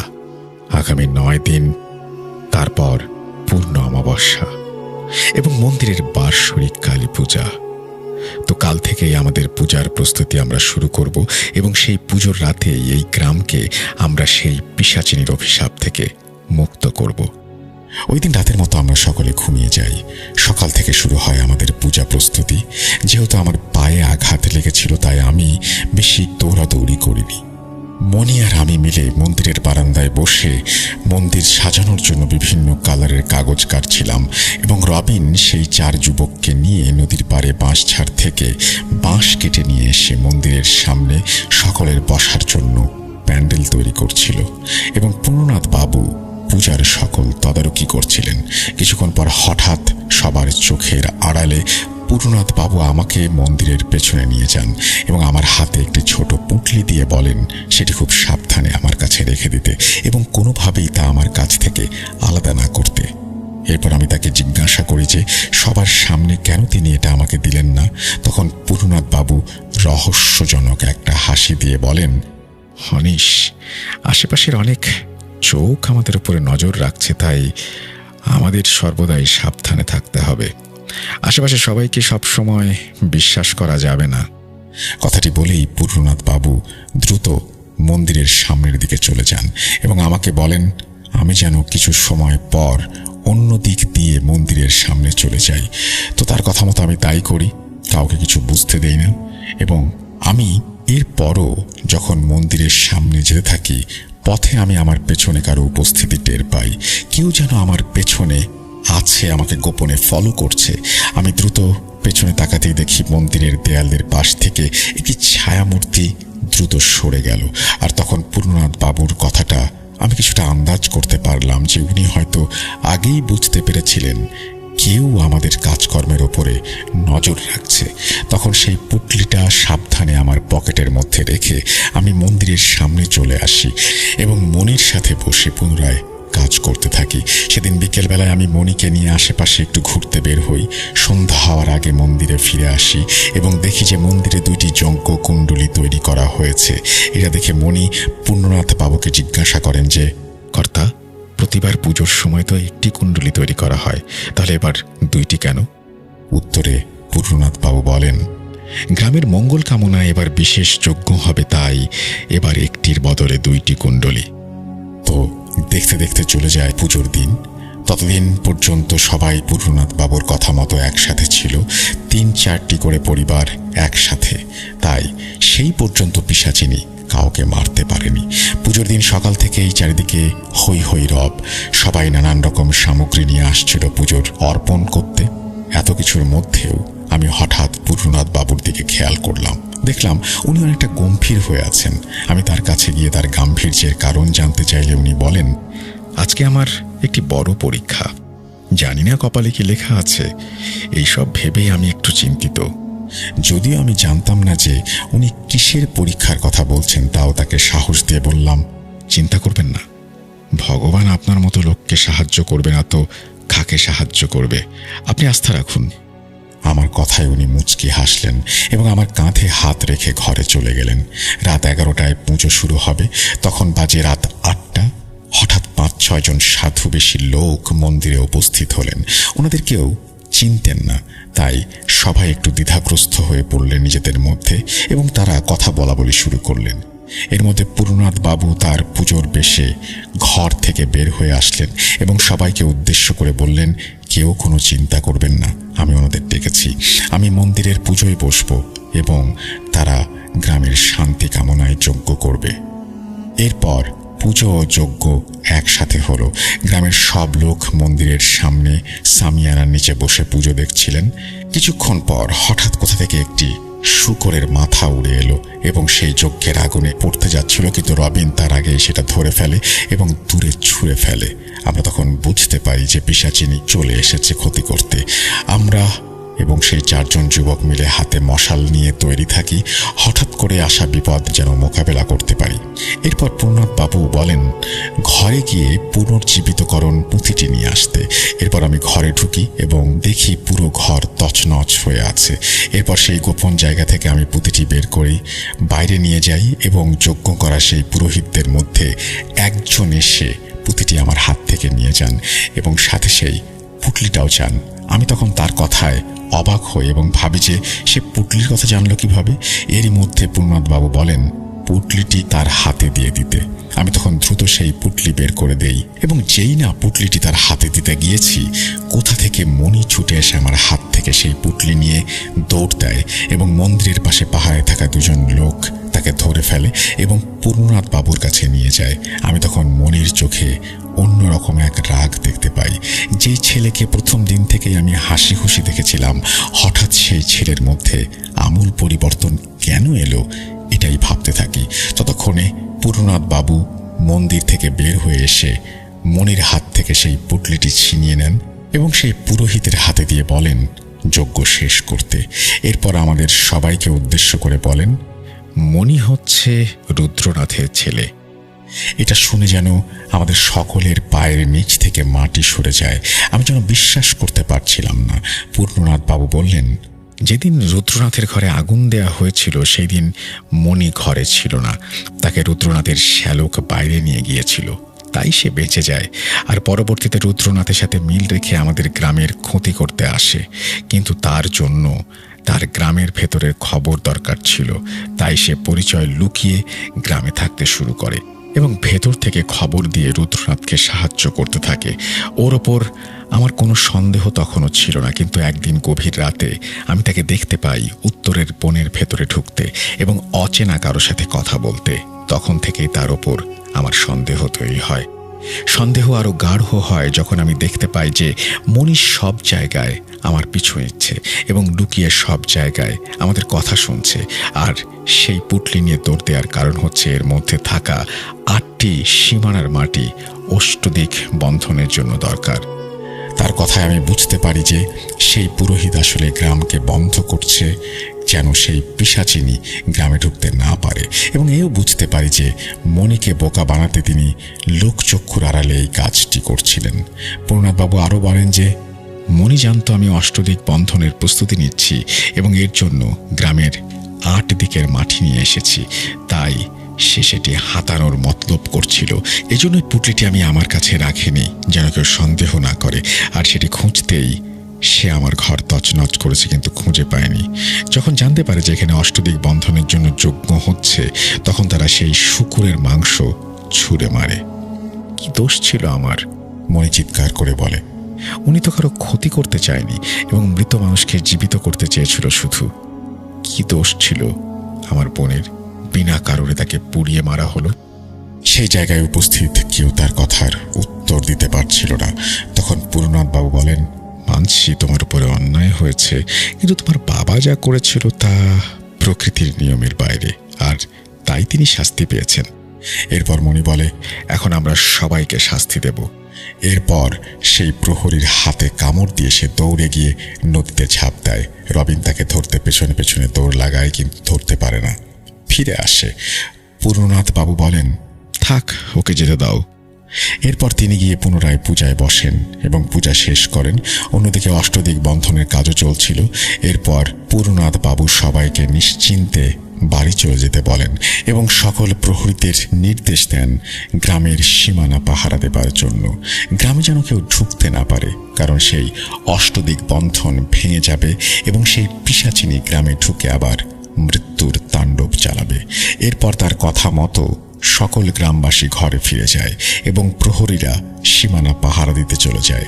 আমি, রবিন এবং পূর্ণনাথ বাবু এরপর মন্দিরের কিছু কাজ শেষ করে রাত 2:20 নাগাদ ঘরে চলে আসি এবং ঘুমিয়ে পড়ি। হঠাৎ কিছুক্ষণ পরে চিৎকার চেঁচামেচিতে আমাদের ঘুম ভাঙে। ঘরের লাইট জ্বালিয়ে দেখি 3:07। ঘড়ি দেখে আমরা ঘরের বাইরে আসি এবং দেখি মন্দির প্রাঙ্গণে অনেক লোক জমা হয়েছে। পূর্ণনাথ বাবু তাদের কি হয়েছে জিজ্ঞাসা করতেই তারা বলে, পিশাচিনী গ্রামে মৃত্যুর তাণ্ডব চালাচ্ছে। গ্রামের মোড়ল এবং তার পরিবার সবাইকে নৃশংসভাবে হত্যা করা হয়েছে। পূর্ণনাথ বাবু বিস্মিত হন এবং বলেন, এ কিভাবে সম্ভব?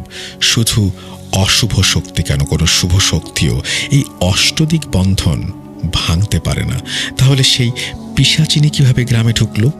নিশ্চয়ই কেউ এর মধ্যে গ্রামের সীমানা অতিক্রম করেছে, যেই কারণে অষ্টদিক বন্ধন ভেঙে গেছে। এরপর আমরা সবাই মিলে মশাল জ্বালিয়ে গ্রামের সীমানার কাছে গিয়ে দেখি পূর্ব দিকের সীমানায় প্রহরীরা অচেতন হয়ে পড়ে আছে, আর সীমানার তার কাটা দিয়ে 17-18 বছরের কোনো এক ছেলে চলে গেছে, তার পায়ের ছাপ। তখনই আমরা বুঝতে পারি যে নিশ্চয়ই মণিগন্ধন এই অষ্টদিক বন্ধন ভেঙেছে এবং সেই পিশাচিনীকে গ্রামে প্রবেশ করতে দিয়েছে। এরপর আমরা যখনই সেই জায়গা ত্যাগ করে গ্রামের রাস্তায় উঠি, তখন সেই পিশাচিনী, রুদ্রনাথ এবং মণি একসাথে আমাদের ওপরে আক্রমণ করে। গ্রামের লোকজন কিছু বুঝে ওঠার আগেই তারা মানুষকে নৃশংসভাবে মারতে শুরু করে। এই দেখে পূর্ণনাথ বাবু নিজেকে আর ধরে রাখতে পারেননি। তিনিও তার বাবার মতো রুদ্র মূর্তি ধারণ করেন এবং দৌড়ে গিয়ে মন্দিরের ভেতর থেকে মা কালীর হাতে থাকা খড়গটা নিয়ে আসেন এবং এক কোপে রুদ্রনাথের মাথা তার দেহ থেকে আলাদা করে ফেলেন। এরপর গ্রামের লোকজন মণিকে ধরে নিয়ে যায় এবং তাকে এলোপাথারি পেটাতে শুরু করে। এক পর্যায়ে সেও মারা যায়। নিজের বাবা আর ভাইয়ের মৃত্যু দেখে সেই পিশাচিনী আরো ক্ষিপ্র হয়ে ওঠে এবং আমাদের দিকে হামলা করতে আসে। কিন্তু এর আগেই পূর্ণনাথ বাবু তার বাবার দেয়া সেই প্রাচীন রুদ্রাক্ষের মালা নিজের হাতে পেঁচিয়ে সেই পিশাচিনীর গলা চেপে ধরেন। এরপর সেই অবস্থাতেই তিনি পিশাচিনীকে নিয়ে উত্তরে সেই পুরনো মন্দিরের দিকে যেতে থাকেন এবং সেই যুবকদের বলেন নদীর পাড়ের শ্মশানের, অর্থাৎ সেই শ্মশানে একটা অশ্বত্থ গাছ আছে, তার একটি বড় ডাল কেটে নিয়ে আসতে। এরপর তিনি মন্দিরের বারান্দায় বসেন এবং রুদ্রাক্ষের মালা হাতে জোরে জোরে মন্ত্রপাঠ করতে থাকেন। তার নাক কান দিয়ে অনবরত রক্ত ঝরছে। এরপর পূর্ণনাথ বাবু তার কাছ থেকে বের করেন পুনর্জীবিতকরণ পুঁতিটি এবং তাতে আগুন লাগিয়ে দেন। এরপর সেই অশ্বত্থ গাছের ডালেও আগুন জ্বালিয়ে দেন। তারপর তিনি মন্দিরের দরজা বন্ধ করে দেন। এরপর মন্দিরের ভেতর থেকে ভেসে আসা সেই পিশাচিনীর নিদারুণ আর্তচিৎকার। কিছুক্ষণের মধ্যেই পুরো মন্দিরে আগুন লেগে যায় এবং বৃষ্টির মধ্যেও সেই আগুন জ্বলতে থাকে। কিছুক্ষণের মধ্যেই সেই মন্দির পুড়ে ছাই হয়ে যায়। কিছু সময় পর পূর্ণনাথবাবু বলেন, এবার এই গ্রাম পুরোপুরি অভিশাপ মুক্ত। বলেই তিনি অজ্ঞান হয়ে যান। এরপর সবাই মিলে ধরাধরি করে তাকে মন্দিরে নিয়ে আসি এবং এরপর তার চিকিৎসা শুরু হয়। 11 দিন পর পূর্ণনাথবাবুর হুঁশ ফেরে। এরপর তিনি গ্রামের সবাইকে ডেকে বলেন, কাজ এখনো শেষ হয়নি, তোমরা পাশের গ্রাম থেকে বিজ্ঞ পণ্ডিতদের খবর দাও। এরপর তার কথা মতো পণ্ডিতদের নিয়ে আসা হয় এবং সেই পুরো মন্দিরের জায়গায় গিয়ে রুদ্রনাথ, মণি এবং তার মেয়ের শ্রাদ্ধ করানো হয়। এরপর পূর্ণনাথ বাবু বলেন তাদের অতৃপ্ত আত্মা এবার মুক্তি পেয়েছে। এই স্থানেই রুদ্রনাথ জাদুটোনা করে তার মেয়েকে পিশাচিনীতে রূপান্তরিত করেছিল এবং এখানেই তাদের শ্রাদ্ধ করে তাদের আত্মার মুক্তি দেয়া হলো। এই স্থান এখন পবিত্র, আর এখন এই মন্দিরের জায়গায় নতুনভাবে নির্মিত হবে মহাকালের মন্দির, যার কৃপায় আমরা বেঁচে গিয়েছি। এরপরে তিনি বলেন তিনি এই মন্দিরের সার্বিক কাজে নিযুক্ত থাকবেন। সবাই তখন বলে গ্রামের মূল কালী মন্দিরের কি হবে? পূর্ণনাথবাবু তখন বলেন, মায়ের হাত থেকে তার অস্ত্র নিয়ে এসে আমি একজনকে খুন করেছি, যা ঘোরতর পাপ। তাই সেই মন্দিরের পুরোহিত হওয়ার যোগ্যতা তিনি হারিয়েছেন এবং তিনি আমাদের বলেন মন্দিরের জন্য অন্য কাউকে খুঁজে নিয়ে আসতে। আমি আমার বাকি জীবন এখানেই কাটাবো, শেষে যোগ করেন তিনি। এরপর পূর্ণনাথবাবু আর কারো কথা শোনেননি, তিনি সেই মন্দিরেই থেকে যান। আমরাও 2 দিন পর সেই গ্রাম থেকে চলে আসি। এর আগে পূর্ণনাথবাবুর সাথে দেখা করে আসি, আশীর্বাদ নেই, তাকে বলে আসি যে ভাগ্যে থাকলে আমাদের আবার দেখা হবে। আমরা চলে আসার সময় খেয়াল করছিলাম যে পূর্ণনাথবাবু আমাদের দিকে এক দৃষ্টিতে তাকিয়ে আছেন এবং মুচকি হাসছেন, সেই হাসি যা আমি পূজার দিন মন্দিরে দেখেছিলাম। সেই রহস্যময় হাসির কারণ আজও আমার অজানা।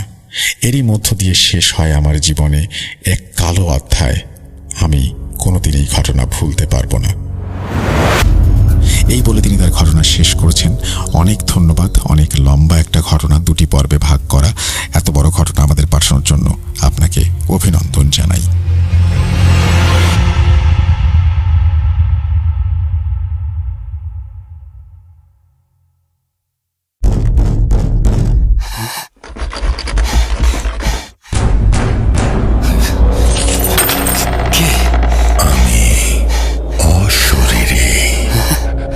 দেখতে পাবে না কবু, এত কাল ধরে শুনছো, শুনতে কি পাও না তবু।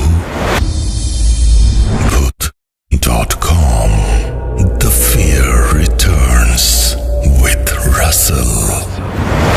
Welcome back. আপনাদের সবাইকে স্বাগত জানাচ্ছি। আমি রাসেল। আশা করছি আপনারা সবাই ভালো আছেন এবং ভালোর দলে আছেন। আমিও ভালো আছি, ভালোর দলে আছি। আর ইমেইলের পরে এবারে আমরা যাচ্ছি অডিও ক্লিপে। আশা করছি প্রথম থেকে শেষ পর্যন্ত আমাদের সাথেই থাকবেন।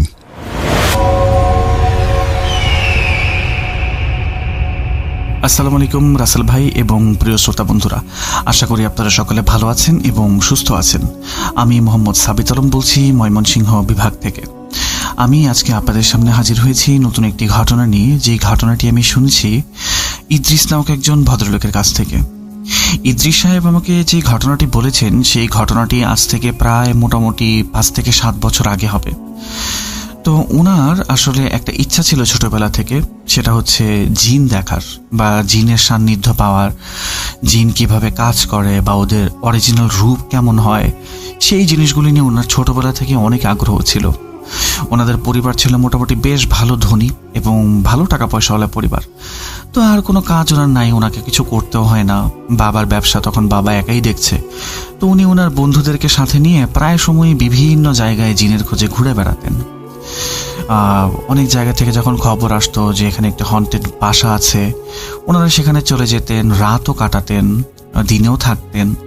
যেখানে অনেক অনেক মানুষ বলছে যে এই বাসায় এমন এমন সমস্যা বা এই বাসাটাতে এমন এমন ঘটনা হয়, ভয়ানক ভয়ানক ঘটনা। সেখানে ওনারা একেবারে বিনা ভয়ে রাত পার করতেন বা ইনভেস্টিগেশন জারি রাখতেন নিজেদের। এমন সময় ওনাদের সাথে কিছু কিছু ঘটনাও ঘটতো, যেমন রান্নাঘর থেকে প্লেট পড়ে যাওয়া, টেবিল থেকে কলম পড়ে যাওয়া বা বিভিন্ন ধরনের আওয়াজ শোনা। কিন্তু ওনারা এতটুকুই সাহসী ছিলেন যে এই জিনিসগুলি আসলে ওনাদের সাথে অনেকটা ইউজড হয়ে যায়। তারা অ্যাকচুয়ালি বেশি একটা কেয়ার করতেন না। Just like them care, we don't care about all this. আমরা আমাদের মতোই কাজ করে যাব। তো যাই হোক, একটা সময় আসলো, ওনাদের একটা ফ্রেন্ড সালমান, ওনার ফ্রেন্ডের নাম, উনি সৌদি আরব থেকে উমরা করে আসেন।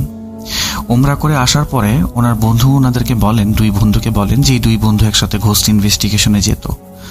বলেন কি যে আমি তো সৌদি আরবে উমরা করতে গেছিলাম, ওখানে একটা মরুভূমির কাছে আমি একটা জিনের মসজিদ দেখছি। অনেক সব মানুষই বলে যে এটা জিনের মসজিদ।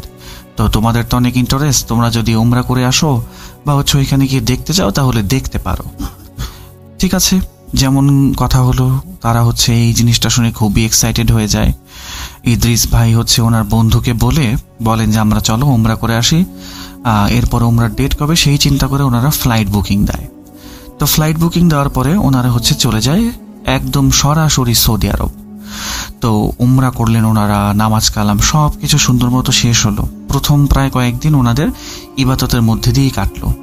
কিন্তু এর মাঝখানে ওনারা আশেপাশের মানুষদেরকে জিজ্ঞাসা করতেন যে এখানে সবচেয়ে ভয়ঙ্কর ভয়ঙ্কর জায়গা কোথায় আছে, আমরা সেখানে যেতে চাই। অনেক অনেক জায়গা মানুষ দেখালো, অনেক অনেক জায়গার কথা মানুষ বলল, কিন্তু কোনো জায়গায় গিয়ে ওনারা খুব বেশি একটা আশানুরূপ ফলই পেলেন না। ওনারা চিন্তা করতেন কি যে বাংলাদেশে যেমন অবস্থা, এই সৌদি আরবে একই রকম অবস্থা, নতুন কোনো কিছু নাই আসলে। তা আমাদের জিন দেখার এই আশাটা বোধহয় আর হলো না, মিটলো না, আমরা হয়তো বা খালি হাতেই ফিরে যাব। এই চিন্তা করে ওনারা চিন্তা করলেন যে তাহলে আমরা 2 দিন পরে ফ্লাইট বুক করে রাখি, একটা দিন ঘুরবো, পরের দিন আমরা চলে যাব।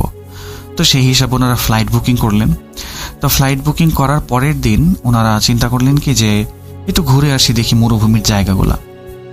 একটা মরুভূমিতে ওনারা হেঁটে চলেছেন মোটামুটি 20 থেকে 30 মিনিট হাঁটার পরে ওনারা দেখলেন কি মরুভূমির উপর একটা মসজিদ। তো ওনারা চিন্তা করলেন এই মরুভূমির ভেতরে, এরকম জায়গার ভেতরে মসজিদ কে বানায়? তখন ওনারা চিন্তা করলেন কি যে হয়তো বা এখানে এমন কোনো ভালো মানুষ মসজিদ বানিয়েছেন, এই চিন্তা করে যে এখানে অনেক মুসাফির যদি যাতায়াত যখন করে যেন আল্লাহর ঘরে এসে নামাজ পড়ে যেতে পারে, এই কারণে হয়তো বা বানানো। তো এখানে আসলে মসজিদ এরা এইভাবে মানুষই বানায় থাকে, বাংলাদেশের মতো না যেখানে সেখানে ইচ্ছা হলে মসজিদ বানালো, ওরকম না, ওখানকার নিয়মটা একটু আলাদা। তো এই কারণে ওনারা চিন্তা করলেন ইটস নট আনইউজুয়াল, হতেই পারে, ব্যাপার না। তো ওনারা আস্তে আস্তে সেই মসজিদটা দেখে চিন্তা করলেন কি আচ্ছা দেখি মসজিদের ভেতরে গিয়ে দেখি কি অবস্থা। ওনারা আস্তে আস্তে মসজিদটার ভেতরে যখন যেতে লাগলেন তখন ওনারা শুনতে পেলেন মসজিদের ভেতর থেকে সুন্দর কোরআন তেলাওয়াতের আওয়াজ আসছে। ওনারা মসজিদটার ভেতরে ঢুকলেন এবং দেখলেন কি যে ভেতরে কেউ নেই, সম্পূর্ণ মসজিদ ফাঁকা। তো ওনারা সেই আওয়াজটাকে ফলো করতে লাগলেন যে আওয়াজটা আসলে আসছে কোত্থেকে। এরপর ওনারা কি করলেন, মসজিদের আরেকটু ভেতরে গেলেন এবং সামনে গিয়ে দেখলেন একটা জায়গা যেখানে পর্দা দেওয়া, সাদা একটা পর্দা দেওয়া, এবং পর্দার পেছনে হয়তো বা কেউ কোরআন তেলাওয়াত করছে বসে বসে। বাহির থেকে পর্দার বাহির থেকে দেখা যাচ্ছে ভেতর থেকে কারো শ্যাডো দেখা যাচ্ছিল। সাদা পর্দার ভেতরে যদি কেউ বসে কিছু কাজ করতে থাকে তার যে একটা ছায়া দেখা যায়, শ্যাডো, ওই শ্যাডোটা তারা দেখতে পাচ্ছিলেন। তো ওনারা যখন কিছু দূর সামনে আগালেন এবং সেই সাদা পর্দার কাছে গিয়ে পৌঁছালেন তখন ওনারা উচ্চস্বরে একটা সালাম দিলেন, এই বলে যে আসসালামু আলাইকুম। তো কিন্তু ওনারা ওনাদের সালামের কোনো উত্তর পেলেন না। এরপরে যখন ওনারা পর্দাটা সরালেন তখন দেখলেন কি পর্দার ওপারে কেউ নেই। তখন ওনারা দেখলেন কি যে সেখানে একটা দরজার মতো আছে পর্দার পেছনে। ওনারা ভাবলেন হয়তো বা এখান দিয়ে কেউ চলে গেছে যে ছিল এতক্ষণ এখানে। এরপর ওনারা ওনাদের পেছন থেকে একটা শব্দ শুনতে পেলেন, আসসালামু আলাইকুম। ওনারা পেছনে ফিরলেন, ফিরে দেখেন একজন মোটামুটি ভালো বয়স্ক প্রবীণ একজন ব্যক্তি ওনাদের সামনে দাঁড়িয়ে আছে এবং ওনাদেরকে দেখেই সেই ব্যক্তিটা কি করলো, হাত মিলালো এবং তাদেরকে বুকে নিয়ে কোলাকুলি করলো। তো এমন মনে হচ্ছিল যে এই ভদ্রলোক আসলে ওনাদেরকে চেনে, 2 বন্ধুকে হয়তো বা চেনে। তো ওনারা বসলেন একটা জায়গায় মসজিদের। এরপরে ভদ্রলোক ওনাদেরকে পানি খাওয়ালেন এবং ফলমূল খাইয়ে বললেন কি চলেন আপনারা আমার রুমে চলেন, রুমে গিয়ে গল্প করব। তো সেই ভদ্রলোক কি করলেন, সেই 2 জনকে রুমে নিয়ে চলে গেলেন। তো রুমে যাওয়ার পরে ওনারা নানান বিষয় নিয়ে গল্প করছিলেন। সেই ভদ্রলোকটা শুরুতে ইংলিশে কথা বললে ওনাদের সাথে, আস্তে আস্তে ওনাদের বাংলা ভাষার উচ্চারণ শুনে উনিও বাংলা ভাষায় কথা বলা শুরু করলেন। তখন ইদ্রিস ভাই জিজ্ঞেস করলেন যে আপনি সৌদি আরবে থাকেন, আপনাকে তো দেখে সৌদিয়ানই মনে হচ্ছে, আপনি এত ভালো বাংলা কিভাবে পারেন? তো উনি বললেন কি যে আমি এশিয়ার মোটামুটি অনেকগুলো ল্যাঙ্গুয়েজ আমি আয়ত্ত করেছি, যেমন বাংলা, উর্দু, হিন্দি, তারপরে আরও বিভিন্ন ধরনের কয়েকটা ভাষার কথা বললেন, ইংলিশ, এই টাইপের ভাষা উনি বলতে পারেন, একদম সুন্দর ফ্লুয়েন্টলি বলতে পারেন, আমাদের মতো করেই বলতে পারেন। এরপরে কথায় কথায় সেই ব্যক্তি ওনাদেরকে জিজ্ঞাসা করলেন যে আপনারা এই টাইমে এই জায়গায় কি করছেন? তখন ওনারা ওনাদের ডিজায়ারের কথা জানালো যে আমরা তো আসলে সৌদি আরব আসছিলাম, একটা জিনের মসজিদের কথা শুনছিলাম আর জিন দেখতে চাইছিলাম আমরা, কারণ আমার ছোটবেলা থেকেই ইচ্ছা যে আমি জিন দেখবো। তো জিন দেখার জন্য এই জায়গায় আসছি, আসলে জিনের সাথে কথা বলতে, জিনের সাক্ষাৎ পেতে আসছি। তখন সেই ব্যক্তির একটা হাসি দিয়ে বলেন কি, সৌদি আরবে তো ভাই মানুষ আসে আল্লাহকে খুঁজতে, আর আপনারা জিনকে খুঁজতে আসছেন। Interesting, very interesting. তো এই কথা শুনে ওনারা কিছুটা লজ্জাও পান যে মানুষ যেখানে আল্লাহর সান্নিধ্যে আসতে চায় আমরা জিনের খোঁজ করছি। তো ওনারা তখন এই জিনিসটাকে ইগনোর করে ওই লোকটাকে জিজ্ঞাসা করেন যে আপনি এখানে কি করছেন? সেই ব্যক্তিটা বলে কি, আমি এই মসজিদের মুয়াজ্জিন আর আমি এই মসজিদের ইমাম, আমি নামাজ দেই, আমি আজান দেই, আবার আমি নামাজ পড়াই। তো এরপরে ওনারা জিজ্ঞাসা করলেন সেই ভদ্রলোককে যে আপনি কি কখনো জিন দেখেছেন? বা এই মসজিদটা এত দূরে, এখানে তো আমার মনে হয় না কোনো মানুষ নামাজ পড়তে আসে, আসলে তো কোনো জিনই আসবে। তখন সেই ব্যক্তি বলেন কি যে হ্যাঁ, আমি জিন দেখেছি, আমার অনেক জিনের সাথে বন্ধুত্বও আছে, কিন্তু জিন আপনারা যে দেখতে চান, আপনারা জিনকে কখনো তাদের স্বরূপে দেখতে পারবেন না। তখন ওনারা জিজ্ঞেস করেন যে কেন? তখন সেই ভদ্রলোকটি বলে কি, কারণ আল্লাহ তাআলা জিনের অরিজিনাল যে রূপটা আছে সেটা আমাদের মানুষ জাতির কাছ থেকে লুকিয়ে রেখেছেন। সো আপনারা অরিজিনাল রূপ দেখতে পারবেন না, তবে মানুষ হিসেবে আমি আপনাদেরকে দেখাতে পারি যদি আপনারা চান। ওনারা তো খুবই এক্সাইটেড হয়ে যান, বলেন কি হ্যাঁ আমরা অবশ্যই জিন দেখবো, আমরা এত দূর থেকে বাংলাদেশ থেকে আসছি অবশ্যই জিন দেখার জন্য, তো আপনি আমাদেরকে জিন দেখাবেন দয়া করে। উনি কিছুটা চিন্তায় পড়ে গেলেন এবং বললেন কি ঠিক আছে, আমি আপনাদেরকে দেখাবো, কিন্তু আপনাদেরকে আমার জন্য একটা কাজ করতে হবে, একটা শর্ত আছে। তখন ওনারা জিজ্ঞেস করেন যে কি শর্ত? সেই ভদ্রলোক বলেন কি যে এই মসজিদে প্রতিদিন আজকে থেকে 3 দিন, মানে টোটাল 3 দিন, এই 3টা দিন আপনাদেরকে এই মসজিদে ঈশান নামাজ আদায় করতে হবে। তো ওনারা রাজি হয়ে গেলেন, বলেন কি এটা আর এমন বড় ব্যাপার কি, ঈশান নামাজ তো আমরা পড়ি, এটা এই মসজিদে এসে পড়লে তো কোনো সমস্যা হওয়ার কথা না। তো এই বলে ওনারা সেদিনের মতো চলে যান হোটেলে। তো এরপরে সেই ব্যক্তিটার সাথে ওনাদের আর দেখা হয় নাই, রাতের বেলা দেখা হবে। ও আচ্ছা, এখানে একটা জিনিস মিস করে গেলাম, সেটা হচ্ছে ওই ব্যক্তিটা যখন ইদ্রিস ভাইদের সাথে কথা বলছিলেন তখন এটাও জেনে নিয়েছিলেন যে ইদ্রিস ভাইরা আসলে থাকে কোথায়, ওনাদের হোটেলটা কোন জায়গায়, এটা জেনে নিয়েছিলেন উনি। তো এরপরে ইদ্রিস ভাইরা ওনাকে একবার জিজ্ঞাসা করেছিলেন যে আপনি কি আমাদের সাথে মজা করছেন নাকি আসলেই জিন দেখাবেন? তখন সেই লোকটা বলে কি যে ভাই, আমি কি মসজিদে বসে আপনাদের সাথে মজা করব বা মিথ্যা বলবো? আল্লাহ উপর থেকে আমাকে দেখছেন না, আমি কেন মজা করব? আমি সিরিয়াসলি সত্যি কথা বলছি। তো যাই হোক, সেদিনের মতো ওনারা দিনের বেলা চলে আসলেন হোটেলে এবং ওনাদের ফ্লাইটের বুকিংটা ক্যান্সেল করে পরের 3 দিন পরে বুকিং ওনারা দিলেন। মানে 3 দিন ওনারা থাকবেন, 4র্থ নাম্বার দিন বুকিং দেওয়া হলো, ওনারা জিন দেখে চলে যাবেন। তো রাত হলো, এশার আজান দিল, ওনারা চলে গেলেন সেই মসজিদে ঢুকে ওনারা দেখলেন সম্পূর্ণ মসজিদটি খালি এবং ভেতরে লাইট বলতে কিছু নাই, বাস কিছু প্রদীপ জ্বলছে, ল্যান্টার্ন, মানে আগুনের ল্যান্টার্ন জ্বলছে। তো সেই ব্যক্তিটা হঠাৎ করে ওনাদের সামনে এসে সালাম দিলেন, হাত মেলালেন, কোলাকুলি করলেন এবং একসাথে ওনারা 3 জন মিলে অজু করলেন। অজু করার পরে ওনারা নামাজ পড়তে গেলেন। তো যখন নামাজ পড়ছিলেন ওনারা ইমাম সাহেবের পেছনে, মসজিদ একেবারেই খালি, কিন্তু যখন উনি তাকবীর দিলেন এবং আল্লাহু আকবার বলে হাত বাঁধলেন, তখন ইদ্রিস ভাই এবং ওনার বন্ধুর কাছে মনে হচ্ছিল যে মসজিদ সম্পূর্ণ ভরা। মনে হচ্ছিল এমন যে বাংলাদেশের কোনো একটা মসজিদে জুম্মার নামাজ আদায় করতে গিয়েছি, এত বেশি ক্রাউডেড লাগছিল, মানে মসজিদটা খুবই ক্রাউডেড ফিল হচ্ছিল। তো নামাজ পড়া যখন শেষ হয়, ইমাম সাহেব যখন সালাম ফেরান, তখন ওনারা নফল নামাজ আদায় করার জন্য পেছনের দিকে যেতে চাচ্ছিলেন, কিন্তু ইমাম সাহেব তাদেরকে ইশারা করে বসিয়ে দিলেন। যেমন আমাদের দেশে আমাদের পেছনে যখন কেউ নামাজ পড়তে থাকে, আমরা যখন পেছনে যেতে চাই তখন ইমাম সাহেব যেভাবে হাত দিয়ে বলেন যে থামো, পেছনে নামাজ পড়তেছে, যাওয়া যাবে না, এরকম ইশারা করে ওনাদেরকে থামিয়ে দিলেন। কিছুক্ষণ পরে 10-15 মিনিট পরে উনি ওনাদেরকে হাতের ইশারায় বলেন কি এবার তোমরা গিয়ে নামাজ পড়ে আসো। ওনারা পেছনে চলে গেলেন নামাজ পড়তে। নামাজ পড়া শেষ করে ইমাম সাহেবের সাথে কথা হলো এবং ইমাম সাহেবকে উনি জিজ্ঞাসা করলেন, ইদ্রিস ভাই, যে মসজিদটা এরকম ভারী কেন মনে হলো, এরকম ক্রাউডেড কি কারণে মনে হলো, আপনি বলেন তো আমাদেরকে। কিন্তু ইমাম সাহেব বলেন কি যে আপনাদের এই যত ধরনের প্রশ্ন আছে সব প্রশ্নের উত্তর আমি দিব, কিন্তু আজকে না, 3 নাম্বার দিন রাতের বেলায় আমি উত্তর দিব, এছাড়া আমি উত্তর দিব না আপনাদেরকে। তো যাই হোক, সেই দিনের মতো ওনারা রাতের বেলা হোটেলে ফিরে আসলেন এবং এর পরের দিন ওনারা নামাজ আদায় করতে গেলেন রাতের বেলা, সেখানে নামাজ আদায় করলেন এবং সেই একই ধরনের ঘটনা, মসজিদ ক্রাউডেড ফিল হচ্ছে। ওনারা এবার নামাজ পড়ার পরে ওয়েটই করতে থাকলেন পেছনে যাওয়ার, কখন ইমাম সাহেব অনুমতি দিবেন বা ইশারা করবেন পেছনে যেতে দেওয়ার, ওই টাইমের জন্য ওনারা ওয়েট করতে লাগলেন। মোটামুটি 10-12 মিনিট পরে ইমাম সাহেব ওনাদেরকে অনুমতি দিলেন হাতের ইশারা করে এবং ওনারা পেছনে গিয়ে নামাজ আদায় করে ইমাম সাহেবের সাথে হাত মিলে কোলাকুলি করে চলে আসলেন। তো এরপরে আসার আগে ইমাম সাহেব বললেন কি আগামীকালকে কিন্তু 3 নাম্বার রাত, আপনারা এখনো চিন্তা করে দেখেন আপনারা কি জিন দেখবেন নাকি দেখবেন না। তো ওনারা কিছুটা ভয় পেলেও বললেন কি যে না আমরা দেখবো, কোনো সমস্যা নেই, আমরা দেখবো, আপনি তো ওয়াদা করেছেন আপনি দেখাবেন, তো আপনি আমাদেরকে দেখাবেনই, আমরা দেখবো। তো এই বলে ওনারা চলে আসলেন। তো পরের দিন যখন প্রায় মাগরিবের টাইম হয়ে গেছে, ওনাদের শরীর যেন কাঁপছে এবং ওনারা খুবই এক্সাইটেড যে আজকে আমরা অবশেষে আমাদের যেই ডিজায়ারটা ছিল সারা জীবনে, আমরা জিন দেখতে চেয়েছিলাম, and today this is going to be the reality, we are going to meet a jinn. তো এই চিন্তা করে ওনাদের রাতটা কাটছিল খুবই এক্সাইটমেন্টে। এরকম এক্সাইটমেন্টের একটা টাইমে আজান দিল, এশার আজান। তো এশার আজান দেওয়ার পর ওনারা চলে গেলেন সেই মসজিদে। ঠিক আগের মতো ঘটনা, মসজিদ ভারী মনে হচ্ছে, ক্রাউডেড মনে হচ্ছে। তারপর ইমাম সাহেব ইশারা করে নামাজ পড়তে বললেন। সব কিছু করার পরে ইমাম সাহেব এবার নামাজ পড়ে ওনাদের দিকে ফিরে বসে বললেন কি যে, দেখেন, আমি আপনাদেরকে শেষবারের মতো একটা জিনিস জিজ্ঞাসা করছি, আপনারা কি আসলেই জিন দেখতে চান কি না? তখন দুই বন্ধুর শরীরের ভেতরে ভয় এমনভাবে বাসা বেঁধেছিল, কিন্তু অবশেষে শখের কাছে ভয় হারই মেনে নেয়। ওনারা এক্সাইটমেন্টে বলেন কি, হ্যাঁ হ্যাঁ আমরা অবশ্যই দেখব। এই কথা বলার পরে ওই ইমাম সাহেব বললেন কি, চলেন আপনারা আমার সাথে চলেন, আমার রুমে চলেন। তো ওনারা ইমাম সাহেবের পেছন পেছন যেতে লাগলেন, ইমাম সাহেব সামনে, ওনারা পেছনে।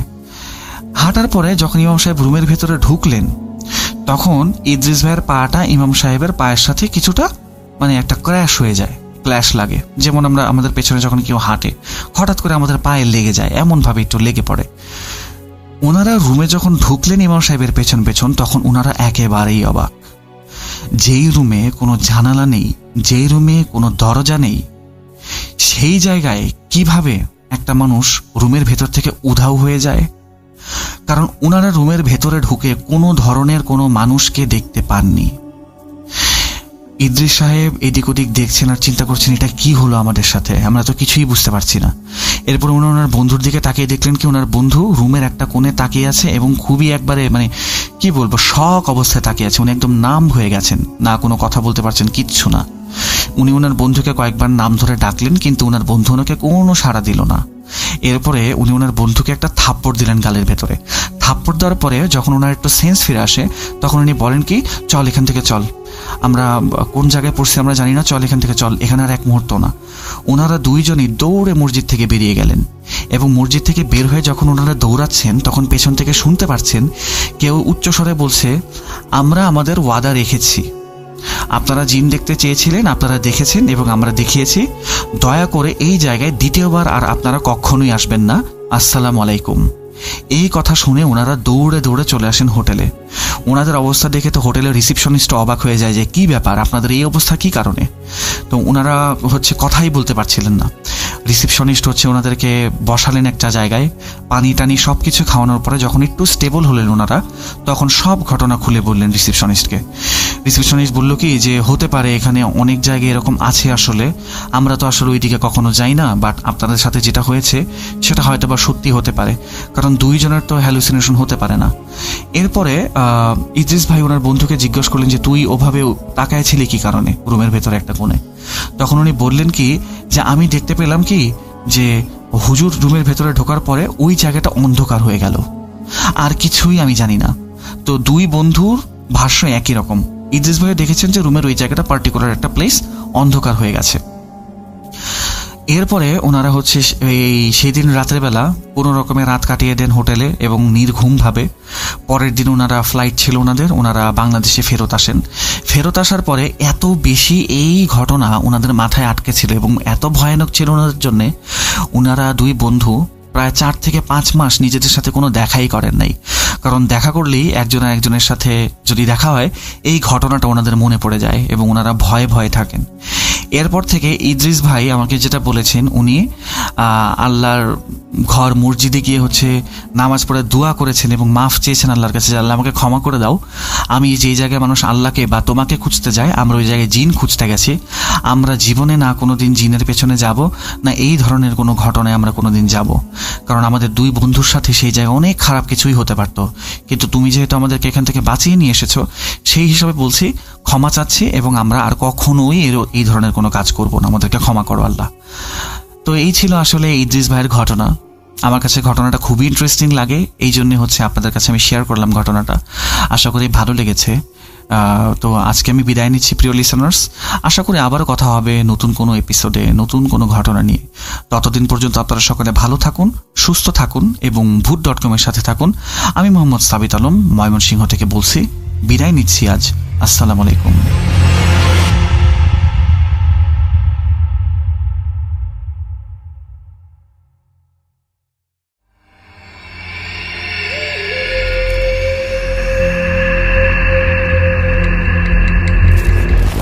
Bhoot.com with Russell. Welcome back. আপনাদের সবাইকে আরো একবার স্বাগত জানাই আমি রাসেল। আশা করছি আপনারা সবাই ভালো ভালো আছেন, ভালোর দলে আছেন, আমিও ভালো আছি, ভালোর দলে আছি। আমরা দ্বিতীয় অডিও ক্লিপে যেতে চাই। ইদানিং যে অডিও ক্লিপগুলো আপনাদের শোনাচ্ছি তা নিয়ে আপনাদের কমপ্লেন নাই দেখে ভালো লাগছে। আমরা চলে যাচ্ছি আমাদের দ্বিতীয় অডিও ক্লিপে।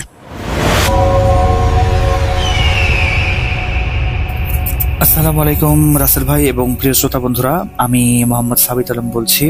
আমি বর্তমানে ভূত.com-এর একজন মডারেটর হিসেবে কাজ করছি। আশা করি আপনারা সকলেই ভালো আছেন এবং সুস্থ আছেন। তো আজকে আমি আপনাদের সামনে যে ঘটনাটি নিয়ে এসেছি, সেই ঘটনাটিও আমাকে দিয়েছেন লুনাপুরি একজন প্রতিবেশী। যেহেতু ওনারা সবাই ওদিকে মানে একই সাথে থাকেন, এশিয়ান কন্টিনেন্টাল কান্ট্রির, তো ওনাদের মধ্যে ভালো একটা পরিচয় থাকার কারণে উনি আমাকে বেশ কিছু ঘটনা পাঠিয়েছেন। আমি একে একে ওগুলো আপনাদের কাছে শেয়ার করছি। তো আজকের ঘটনাটি যিনি আমাকে বলেছেন, ওনার নাম হচ্ছে জামিল সাহেব। তো ঘটনাটি ঘটে হচ্ছে প্রায় 2001 থেকে 2003-এর মধ্যে। তো এই ঘটনাটি আসলে একটা নির্দিষ্ট রোডকে নিয়ে। সেই রোডটি হচ্ছে পাকিস্তানের করাচির কোন একটি রোড। রোডটার নামও আমি আপনাদের বলে দিই, সেটা হচ্ছে কারসাজ রোড।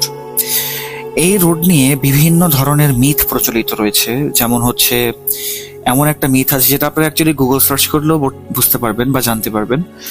মিথটা হচ্ছে এমন যে বলা হয় যে কোনো একটা ঘটনার কারণে একটা মানে বরযাত্রী যাওয়ার সময়, বিয়ে করে নিয়ে যাওয়ার সময় সেখানে যে স্ত্রী ছিলেন উনি কোনো একটা কারণে মৃত্যুবরণ করেন। তো এটা হচ্ছে 1965 থেকে 70 সালের মধ্যে ঘটনা। এই ঘটনাটা ঘটে, ওনার মৃত্যুটা হয়। তো এই যে ঘটনাটা, এই ঘটনার দুইটা ভার্সন আছে আসলে। যেমন প্রথম ভার্সনটা এরকম, অনেকে বলে যে ব্রাইডটা যে মারা গেছে, তো সে আসলে কার অ্যাক্সিডেন্টে তার মৃত্যু হয়েছে। এছাড়া আরেকটা ভার্সন যেটা আছে, সেখানে বলা হয় কি যে ওই যে মানে মেইনলি যে হচ্ছে বরযাত্রীটা ছিল বিয়ে করে নিয়ে যাওয়ার সময়, তাদের উপরে ডাকাতের হামলা হয়। তো ডাকাতের হামলা হওয়ার কারণে ডাকাত যখন সবকিছু লুট করার চেষ্টা করে, তখন তারা গুলি বর্ষণ করে বরযাত্রীর উপরে, এবং কোনোভাবে একটা গুলি গিয়ে সেই ব্রাইডের গায়ে লাগার কারণে সেখানে তার ইনস্ট্যান্ট বা স্পট ডেড হয়। তো এই ছিল মানে দুইটা ভার্সন এই স্টোরিটার। কিন্তু এখন জামিল সাহেব আমাকে যেটা বলেছেন সেটা হচ্ছে মোটামুটি প্রায় 2001 থেকে 2003 সালের মতো ঘটনা। তখন উনি একটা ভার্সিটিতে সদ্য ভর্তি হয়েছেন করাচিতেই। তো ওনার বন্ধু বান্ধবের সাথে খুব সুন্দর একটা রুটিন ছিল কি রাত বিরাতে আড্ডা দেওয়ার। যেহেতু উনি এখন ভার্সিটি স্টুডেন্ট, সেহেতু বাসা থেকেও কোনো ওরকম বাধা ছিল না আড্ডা দেওয়ার ক্ষেত্রে। তো ওনাদের আড্ডাটা ছিল মোটামুটি প্রায় 2টা থেকে 3টা পর্যন্ত দেওয়ার টাইম। তো মোটামুটি এরকম টাইমেই তারা আড্ডা দিত, 1টা 2টা 3টে এরকম টাইমে তাদের আড্ডা ছিল। তো পরিবার খুব বেশি একটা বাধা না দেওয়ায় তাদেরও আড্ডা চলতে থাকতো এভাবে। তো সেদিন বাকি দিনগুলির মতো ওনারা আড্ডা দিয়ে ফিরছিলেন। তো ওনাদের কাছে ছিল 3টা বাইক এবং 6 জন ফ্রেন্ড। তো প্রতিটা বাইকে 2টা করে ফ্রেন্ড বসছে। তো জামিল ভাইয়েরও যে বাইকটা ছিল, ওই বাইকটা উনি নিজেই চালাচ্ছিলেন। তো উনি তখন খুব বেশি শীতও না গরমও না, মোটামুটি নাতিশীতোষ্ণ একটা ওয়েদার। তো উনি মোটামুটি একটা ফুল স্লিভ টি শার্ট তো পরেছিলেন, কিন্তু তারপরেও সেই দিন ওনার খুব ঠান্ডা লাগছিল। তো উনি খুবই স্লোলি বাইক চালাচ্ছিলেন। তো স্লো বাইক চালানোর কারণে ওনার বন্ধু বান্ধব পেছন থেকে ওনাকে বলছে কি যে, এই জামিল, তুই তাড়াতাড়ি বাইক চালা, এত দেরি করতেছিস কেন? জামিল ভাই বললেন কি যে, ভাই আমি তাড়াতাড়ি বাইক চালাতে পারবো না, কারণ আমার ঠান্ডা লাগছে খুব, আমি তাড়াতাড়ি বাইক চালাতে পারবো না। তো এরপরে ওনার বন্ধুরা মজা করা শুরু করলেন, কি রে তুই যদি এত আস্তে আস্তে বাইক চালাস, পরে তো ওই মহিলাটার ভূত আছে, মানে যে ব্রাইড যেটা ছিল, তো এই ব্রাইডের নাকি ভূত, তাকে নাকি ভয় দেখাবে, এরকম কথাবার্তা। তো ওই যে কারসাজ রোডের যে ঘটনাটা ছিল ব্রাইডের, তো ব্রাইডটা মারা যাওয়ার পর আসলে কি হতো, ওখান দিয়ে যদি কোনো গাড়ি চলাফেরা করতো বা কোনো রিক্সা, তখন ওই দুলহান বা ওই ব্রাইডের রূপ ধরে কেউ লিফট চাইতো এবং তার সম্পূর্ণ চেহারাটা ছিল আপনার ওড়না দিয়ে ঢাকা। কিন্তু যখন তাকে লিফট দেওয়া হতো, কিছুক্ষণের মধ্যে সে যখন ঘোমটাটা উঠাইতো বা ওড়নাটা উঠাইতো, তখন তার বিভৎস একটা চেহারা দেখা যেত, যেটার কারণে ওখানে প্রায় মানে মানুষের চলাফেরাই এখন বন্ধ হয়ে গেছিল। কিন্তু যেহেতু ওনারা আড্ডা দিত, আর ওনার জামিল ভাইয়ের ভাষ্য মতে করাচি হচ্ছে এরকম একটা শহর যেটা রাতেই সাধারণত জেগে ওঠে, তো এত কিছুর তো আক্কা ওনারা করেন নাই আসলে। এছাড়া ওনার মনের ভেতরে এত ভয়ও ছিল না, কারণ উনি সাধারণত একজন সাহসী মানুষ। এই বন্ধুদের সাথে ওনার বিভিন্ন ধরনের চ্যালেঞ্জ ছিল, লাইক কবরস্থানে একা রাত কাটানো, এটা উনি কমপ্লিট করেছিলেন। সো ওনার বন্ধুরা তো বুঝতেই পারছিলেন যে এই ব্যক্তি ভয় পাওয়ার মতো ব্যক্তি না। তো উনি যেহেতু বাইক খুব আস্তে চালাচ্ছিলেন, তো বাকি বন্ধুরা বললেন কি যে এত আস্তে চালালে তো বাসায় ফিরতে অনেক দেরি হয়ে যাবে, জামিল তাড়াতাড়ি কর না। তো উনি বললেন কি যে তোদের যদি তাড়া থাকে তাহলে তোরা চলে যা, আমি আস্তে ধীরে চালাবো, আমার ঠান্ডা লাগতেছে। তো এরপরে জামিল ভাইয়ের পেছনে বসে থাকা বন্ধুটা বললো কি, দোস্তি বাইক থামা, আমি তোর ওদের সাথে চলে যাই, আমার তো তাড়া আছে। তো উনি পরে বাইক থামানোর পরে ওনার বন্ধুটা পেছন থেকে নেমে গেলেন এবং আরেকটা বাইকে উঠে, মানে একটা বাইকে 3 জন উঠে সবাই চলে গেলেন। তো ওনারা চলে যাওয়ার মোটামুটি 2 থেকে 3 মিনিট পরে জামিল ভাইয়ের বাইকের স্পিড ছিল মোটামুটি 20 থেকে 30-এর মতো, বা এরও কিছুটা কম, উনি আমাকে যতটুকু বলেন এরও কিছুটা কম হবে। তো এই স্পিডে যাওয়ার সময় উনি হঠাৎ করে ওনার নাকে খুব সুন্দর একটা পারফিউমের স্মেল পেলেন। তো এখন এই পারফিউমের স্মেলটা উনি এটাও বলতে পারেন না যে হচ্ছে দূর থেকে ভেসে আসছে বাতাসের মাধ্যমে, কারণ দূর থেকে বাতাসের মাধ্যমে যদি ভেসে আসে তাহলে এত কড়া স্মেল থাকার কথা না। তো পারফিউমের স্মেলটা এতই কড়া ছিল, মনে হচ্ছিল কি যে ওনার সাথেই কেউ হাঁটছেন, যে পারফিউমটা ইউজ করছেন ওনার সাথেই মনে হয় হাঁটছেন। এবং পারফিউমটা ছিল একটা লেডিস পারফিউমের সেন্ট, যে স্মেলটা ছিল that was A smell of A ladies perfume.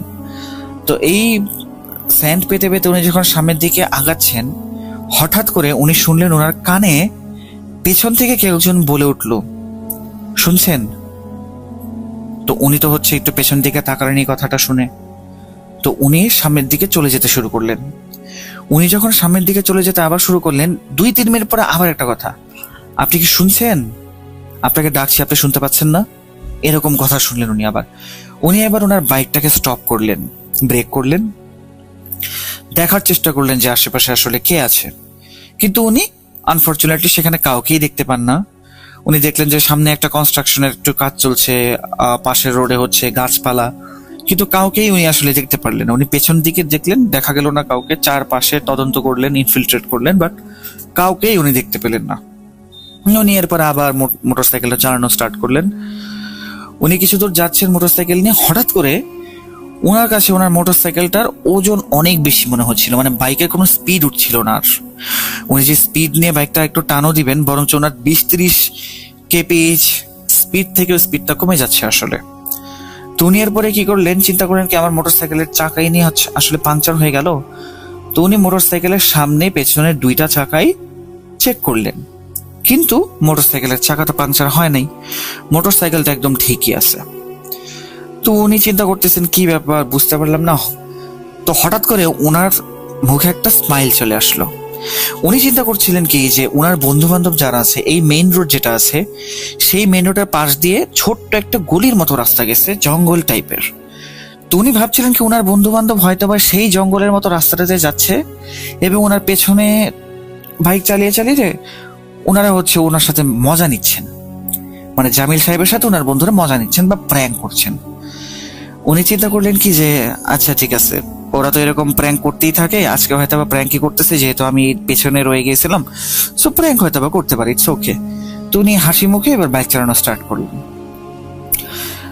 আবার কিছুক্ষণ পরে উনি হচ্ছে ওই স্মেলটা এখন আরো বেশি গাঢ় হয়ে গেল, যখন ওনার কাছে মনে হলো যে ওনার বাইকটা ভারী হয়ে গেছে। তখন মানে স্মেলটা যখন মানে বাইকটা যখন ভারী হলো, তখন ওনার কাছে মনে হচ্ছে স্মেলটা এখন আরো বেশি গাঢ়, লাইক একদম ওনার সাথে ওনার পেছনেই বসে আছে, উনি ওনার কাঁধেও কিছু একটা ফিল করতেছিলেন।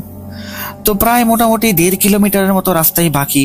উনি এই ভাবতেছেন যে ওনার ফ্রেন্ডরা হয়তো প্র্যাঙ্ক করতেছে। 1.5 কিলোমিটার যাওয়ার রাস্তা যখন বাকি, তখন ওনার বাইকটা স্টার্টটা বন্ধ হয়ে গেল রাস্তার মাঝখানে। তো উনি কি করলেন, ওনার বন্ধু বান্ধবের নাম ধরে ডাকা শুরু করলেন বাইক থেকে নেমে, যে তোমরা কই, যদি এইদিকে থাকো একটু হেল্প করো, পা দিয়ে একটু যদি ঠেলা দিতে থাকো তাহলে আমি বাইকটা নিয়ে বাসায় যেতে পারি। কিন্তু 5-6 মিনিটের মধ্যে কেউই সেখানে আর আসলো না। উনি তখন একটু ভয় পেতে শুরু করলেন যে আসলে কি আমার ফ্রেন্ড এরকম করছে কিনা, আমি তো বুঝতে পারছি না। বা উনি রাস্তায় দেখতে থাকলেন অন্য কোনো মোটরসাইকেল বা গাড়ি যদি পাওয়া যায় তাহলে হচ্ছে উনি একটু ধাক্কা দিয়ে সামনের দিকে চলে যেতে পারতেন। তো এমন সময়ে উনি শুনতে পেলেন কি নূপুরের আওয়াজ। নূপুরের আওয়াজে কেউ হচ্ছে, উনি ছিলেন রোডের হচ্ছে বাম সাইড দিয়ে গাড়ি চালাচ্ছেন, ওনার ডান সাইড দিয়ে হচ্ছে নূপুরের আওয়াজটা আসছিল। তো নূপুরের আওয়াজটা যখন শুনতে পেলেন উনি, তখন উনি সামনে ডান সাইডে যখন তাকালেন পেছনের দিকে, তখন দেখলেন কি ওরকম মানে ব্রাইডের ড্রেস পরাও কেউ না, ঘোমটা দেওয়াও কেউ না, বা দুলহান টাইপের কেউই না। আসলে উনি দেখলেন নর্মাল সালোয়ার কামিজ পরা খুবই নর্মাল চেহারার একটা মেয়ে মানুষ ওনার সামনে এসে দাঁড়ালেন। দাঁড়িয়ে ওনাকে জিজ্ঞেস করলেন যে আপনি এত রাতে বেলা এখানে কি করছেন? তখন জামিল ভাই কিছুটা ভয় পেলেন, চিন্তা করলেন কি এ আবার কোনো মানে ডাকাত দলের সদস্যই নাকি। কিন্তু তারপরে এই ভয়টার মধ্যেও ওনার কিছুটা স্বস্তি ফিল হচ্ছিল যে যাক, একটা মানুষের তো দেখা পাইছি, মনে মনে একটা স্বস্তি ফিল হচ্ছিল। কিন্তু মেয়েটাকে উনি বিশ্বাসও করতে পারছিলেন না। উনি ভাবছিলেন মেয়েটা হয়তো বা কোনো বাজে উদ্দেশ্যে এখানে দাঁড়িয়ে আছে রাতের বেলা। তো উনি হচ্ছে মেয়েটাকে জিজ্ঞেস করলেন যে তুমি এখানে কি করছো, আপনি এখানে কি করছেন এত রাতের বেলা? মেয়েটা বললো কি আমার তো এখানেই থাকা হয়, আমি তো রাতের বেলা প্রতিদিন রাতে আমি এই রোডেই থাকি। তখন উনি ভাবলেন যে মেয়েটা হয়তো বা এখানে কোনো কিছু একটা বাজে মতলবেই থাকে রাতের বেলা, ছিনতাই বা হচ্ছে ডাকাতি কোনো কিছু একটা মতলবেই থাকে। তো উনি মেয়েটার সাথে আর কথা বেশি একটা কন্টিনিউ করেননি, উনি ওনার মতো সামনে আগায় যাচ্ছেন। যখন যাচ্ছেন তখন মেয়েটা হচ্ছে ওনার ডান সাইড দিয়ে যাচ্ছে, উনি বাম সাইড দিয়ে হচ্ছে মোটরসাইকেলের উপরে বসে পা দিয়ে হচ্ছে ধাক্কা দিয়ে দিয়ে মোটরসাইকেলটা নিয়ে যাচ্ছিলেন। তেমন সময় মেয়েটা ওনার দিকে লক্ষ্য করে বলল কি যে আপনি এত রাতের বেলা এখানে কি কারণে? তো তখন জামিল সাহেব বললেন কি যে আসলে আমরা বন্ধুরা মিলে তো আড্ডা দিয়ে ফিরছিলাম, তো আমার খুব ঠান্ডা লাগছিল, মোটরসাইকেলের স্পিডটা কম ছিল, তো এখন এরকম একটা জায়গায় এসে আমার মোটরসাইকেলটা মানে থেমে গেছে। তো এরপরে কি হইলো, উনি দেখলেন কি যে মেয়েটা বললো কি আচ্ছা ঠিক আছে আপনি থাকেন এখানে, আপনি চলে যান সামনে, আমি এখানে একটু থাকবো। গেল। তো এর কিছুক্ষণ পরে উনি যখন মোটরসাইকেলটা নিয়ে পা দিয়ে সামনে আগাচ্ছিলেন, উনি পেছনের দিকে আবার দেখলেন যে মেয়েটা আসলেও চলাফেরা করছে কিনা। তো এমন টাইমে ওনার মোটরসাইকেলের সামনের চাকাটা একটা গর্তে পড়ে গেল। তো গর্তে পড়ে যাওয়ার ফলে কি হলো, উনি নিজেও ডিসব্যালেন্সে পড়ে গেলেন। ওনার ভয়ও লাগছে, তো আবার এদিকে মোটরসাইকেলটাও পড়ে গেল, উনিও পড়ে গেলেন। উনি না ওনার চোখে পানি বেরোয় শুরু, উনি ভয়ে কিছুটা কাঁদো কাঁদো অবস্থায় চলে গেলেন। তো এরপরে উনি দেখতে শুনলেন কি পেছন থেকে কেউ হচ্ছে খুবই অট্ট হাসিতে হাসছে, এবং এমন হাসি যে কেউ তাকে খুব তাচ্ছিল্য করছে। উনি পড়ে গেছেন এবং তাকে তাচ্ছিল্য করা হচ্ছে, এরকম একটা হাসি। তো এর কিছুক্ষণ পর উনি যখন মোটরসাইকেলটা অনেক কষ্ট করে তুললেন, দেখলেন কি মেয়েটা ঠিক তার ডান পাশে দাঁড়িয়ে আছে। উনি বললেন আপনি এখানে কি কারণে? ওই মেয়েটা উত্তর দিল কি যে আমি তো আপনাকে শুরু থেকেই দেখতেছি। তখন উনি মেয়েটাকে জিজ্ঞেস করেন আচ্ছা আমি যে মানে মোটরসাইকেলটা পড়ে গেছে, মোটরসাইকেলটা পড়ে গেল, আপনি এটা দেখছেন? পরে বলে হ্যাঁ আমি সবই দেখছি, আপনি ভয় পাচ্ছিলেন, আপনার বন্ধু বান্ধবের নাম ধরে ডাকছিলেন, এখন পড়ে গেলে আমি সবই দেখছি। তো উনি আবার কিছুটা লজ্জা ফিল করলেন যে ওই একটা মেয়ে হয়তো আমাকে এরকম বিরক্ত করতেছিল, লেডিস পারফিউমের গন্ধ তো এমন বড় কিছু না, বা মোটরসাইকেল কোনো কারণে ভারী লাগতেই পারে বাতাসের কারণে, তো আমি এরকম একটা মানে ভীত অবস্থায় পড়ে গেলাম। মেয়েটা দেখলো, এটা আসলে ওনার ভালো লাগছিল না। তখন উনি তখন কি করলেন, মেয়েটার সাথে আর কথা বলার ইন্টারেস্ট দেখালেন না, কারণ উনি মেয়েটাকে বললেন যে আপনি এরকম জঘন্য কাজটা কি কারণে করলেন, আমাকে কেন ভয় দেখালেন? মেয়েটা যখন হাসি দিল, উনি তখন মেয়েটার সাথে কথা বলার জন্য কোনো ধরনের ইন্টারেস্ট শো করলেন না। তো মেয়েটা ডান সাইড দিয়ে নিজের মতো যাচ্ছে, আর বাম সাইডে উনি হচ্ছে ওনার মোটরসাইকেলটা পা দিয়ে ঠিক ধাক্কা দিয়ে দিয়ে নিয়ে যাচ্ছেন। তো এমন টাইমে কি হলো, উনি মেয়েটাকে বললো কি যে মানে মেয়েটার দিকে তাকে ওনাকে মেয়েটাকে জিজ্ঞাসা করলেন যে আপনি থাকেন কোথায়? মেয়েটা বললো কি যে আমি তো এখন থেকে তোমার সাথেই থাকবো জামিল। এই কথাটা শুনে জামিল ভাই এত বেশি ভয় পেয়ে যান, উনি সেখান থেকে মোটরসাইকেল থেকে নেমে খুব দ্রুত মোটরসাইকেলের হ্যান্ডেল ধরে উনি মোটরসাইকেল নিয়ে দৌড় দেওয়া শুরু করেন। সরি। আর মোটরসাইকেলটা থেকে যখন উনি নামেন, দৌড় যখন দিতে থাকেন, তখন মেয়েটা মানে ওনার পেছনে দৌড়াতে থাকেন, এবং দৌড়াতে দৌড়াতে এসে জামিল সাহেবের কাছে চলে আসেন মেয়েটা। আসলে তো জামিল সাহেবের কাছে আসার পর জামিল সাহেব দেখতে থাকেন কি মেয়েটা দৌড়ে ওনার সামনে চলে গেল, এবং মেয়েটা কিভাবে দৌড়াচ্ছে, মেয়েটা ওনার দিকে ফেস করে আছে কিন্তু উল্টা দৌড়াচ্ছে। জামিল সাহেব বললেন কি উনি একজন প্রফেশনাল রানার, স্কুল কলেজে উনি প্রচুর রানিং করেছেন। তো একটা রানার এরকম একটা মানে মুসিবতের পরিস্থিতিতে কত জোরে দৌড়াতে পারে সেটা তো আসলে আইডিয়া আসলে করাই যায়। তো উনি সামনের দিকে দৌড়াচ্ছেন, আর মেয়েটা উনার দিকে চেহারা করে পেছন দিকে দৌড়াচ্ছে। এই দৃশ্য দেখে তো উনি সেখানে অজ্ঞান হয়ে যান। উনি অজ্ঞান হয়ে গেলেন, এবং ওনার বাইকটা ফেলে যখন উনি দৌড়াচ্ছেন, উনি অজ্ঞান হয়ে যাওয়ার পর ওনার বাইকের আর কোনো চিন্তাই মাথার মধ্যে নেই। অজ্ঞান হয়ে যাওয়ার পরে যখন ওনার চোখ খুললো, তখন উনি দেখতে পেলেন কি উনি ওনার বিছানায়। ঘরের মধ্যে বিছানায়। উনি চিন্তা করলেন, কিরে ভাই, আমি কি কোনো স্বপ্ন দেখলাম নাকি? এটা কি ধরনের কথা? আমি বাসায় আসলাম কিভাবে? এই চিন্তা করে উনি বিছানা থেকে উঠে যখন সামনের দিকে বাসার পার্কিং লটে গেলেন, তখন দেখলেন কি যে ওনার বাইকটাও সেখানে পার্কিং করা। বাইকের কোনো ক্ষতি হয় নাই, বাইক একদম ঠিক আছে। বাইকটা যদি পড়ে গিয়ে থাকে রাত্রেবেলা, তাহলে একটা দুইটা স্ক্র্যাচ তো অবশ্যই আসবে, কিন্তু কোনো স্ক্র্যাচ বা কোনো গর্তে পড়ার কোনো সাইন বা আলামত কিছুই নাই।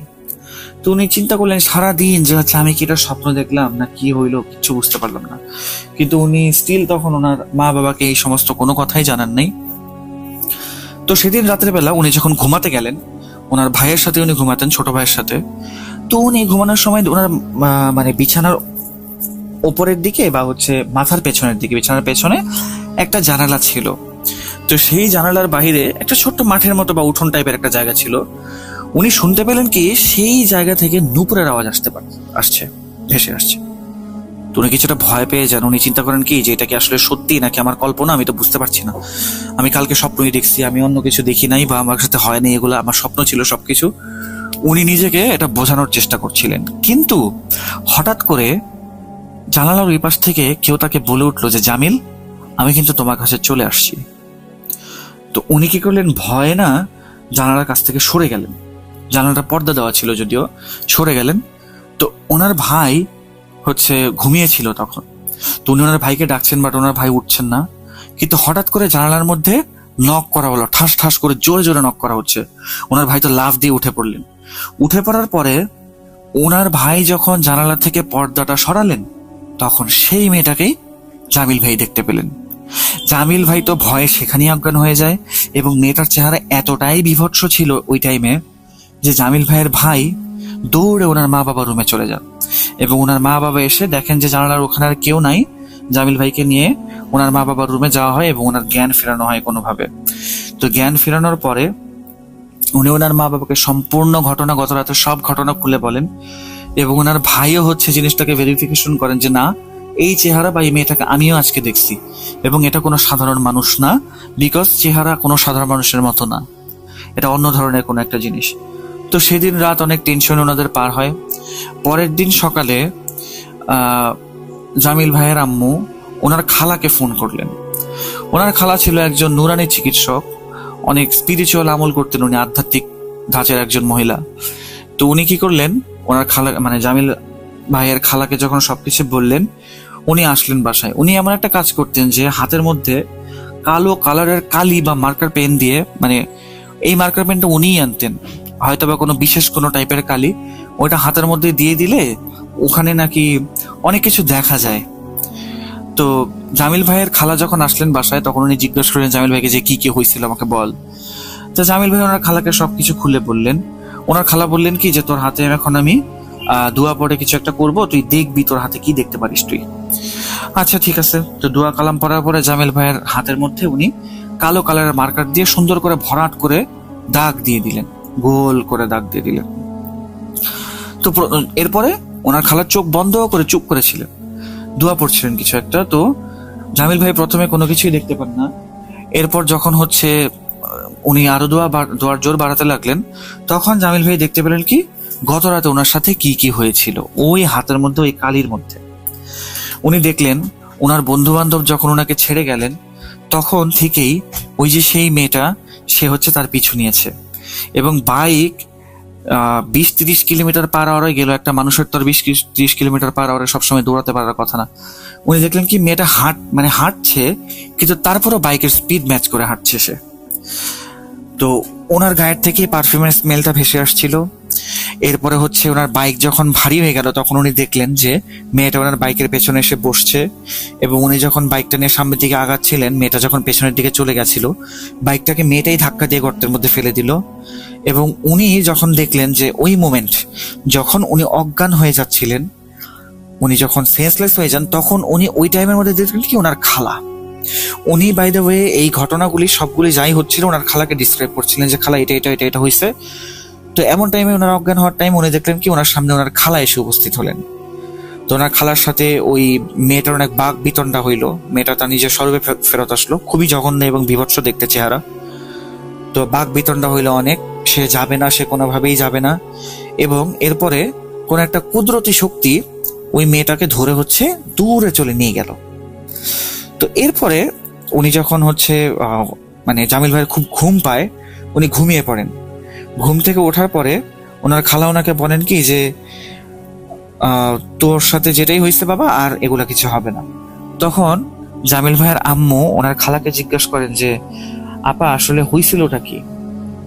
তখন জামিল ভাইয়ের খালা বলেন কি যে আসলে ওর পেছনে একটা মেয়ে জিন বা পরী নজর দিয়েছিল, যে ওর সাথে থাকার জন্য বা জোয়ান বয়সের ছেলে দেখলে, একা রাস্তাঘাটে দেখলে সে হচ্ছে তার সাথে মানে থাকার একটা পরিকল্পনা করে। তো এই কারণেই হচ্ছে সে তার পেছনে লাগছিল, কিন্তু এখন সে দেখছে যে জামিলের মানে চিকিৎসাটা কে করলো, আর হচ্ছে ও আমাকে বলছে আর কখনো আসবে না, বাবা এখন আমাকে চিনছে, আমার চেহারাও দেখছে, সুতরাং ও কখনোই আর আসবে না, চিন্তার কোনো কারণ নেই।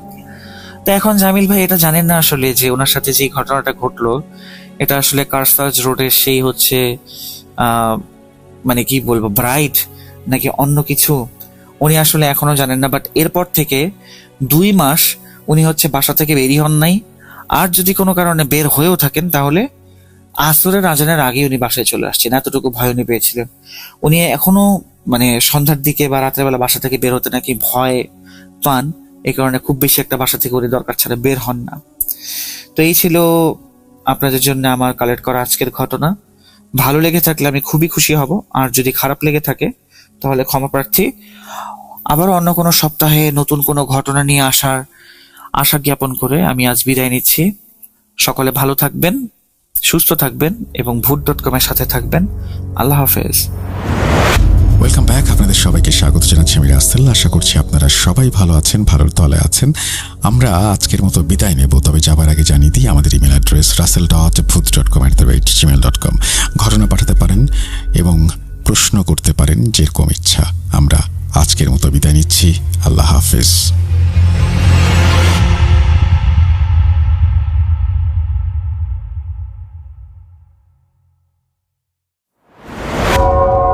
আবারও রাতের আঁধারে ভয়ের রাজ্য ফুঁড়ে ফিরেছি সেই পুরনো সুরে।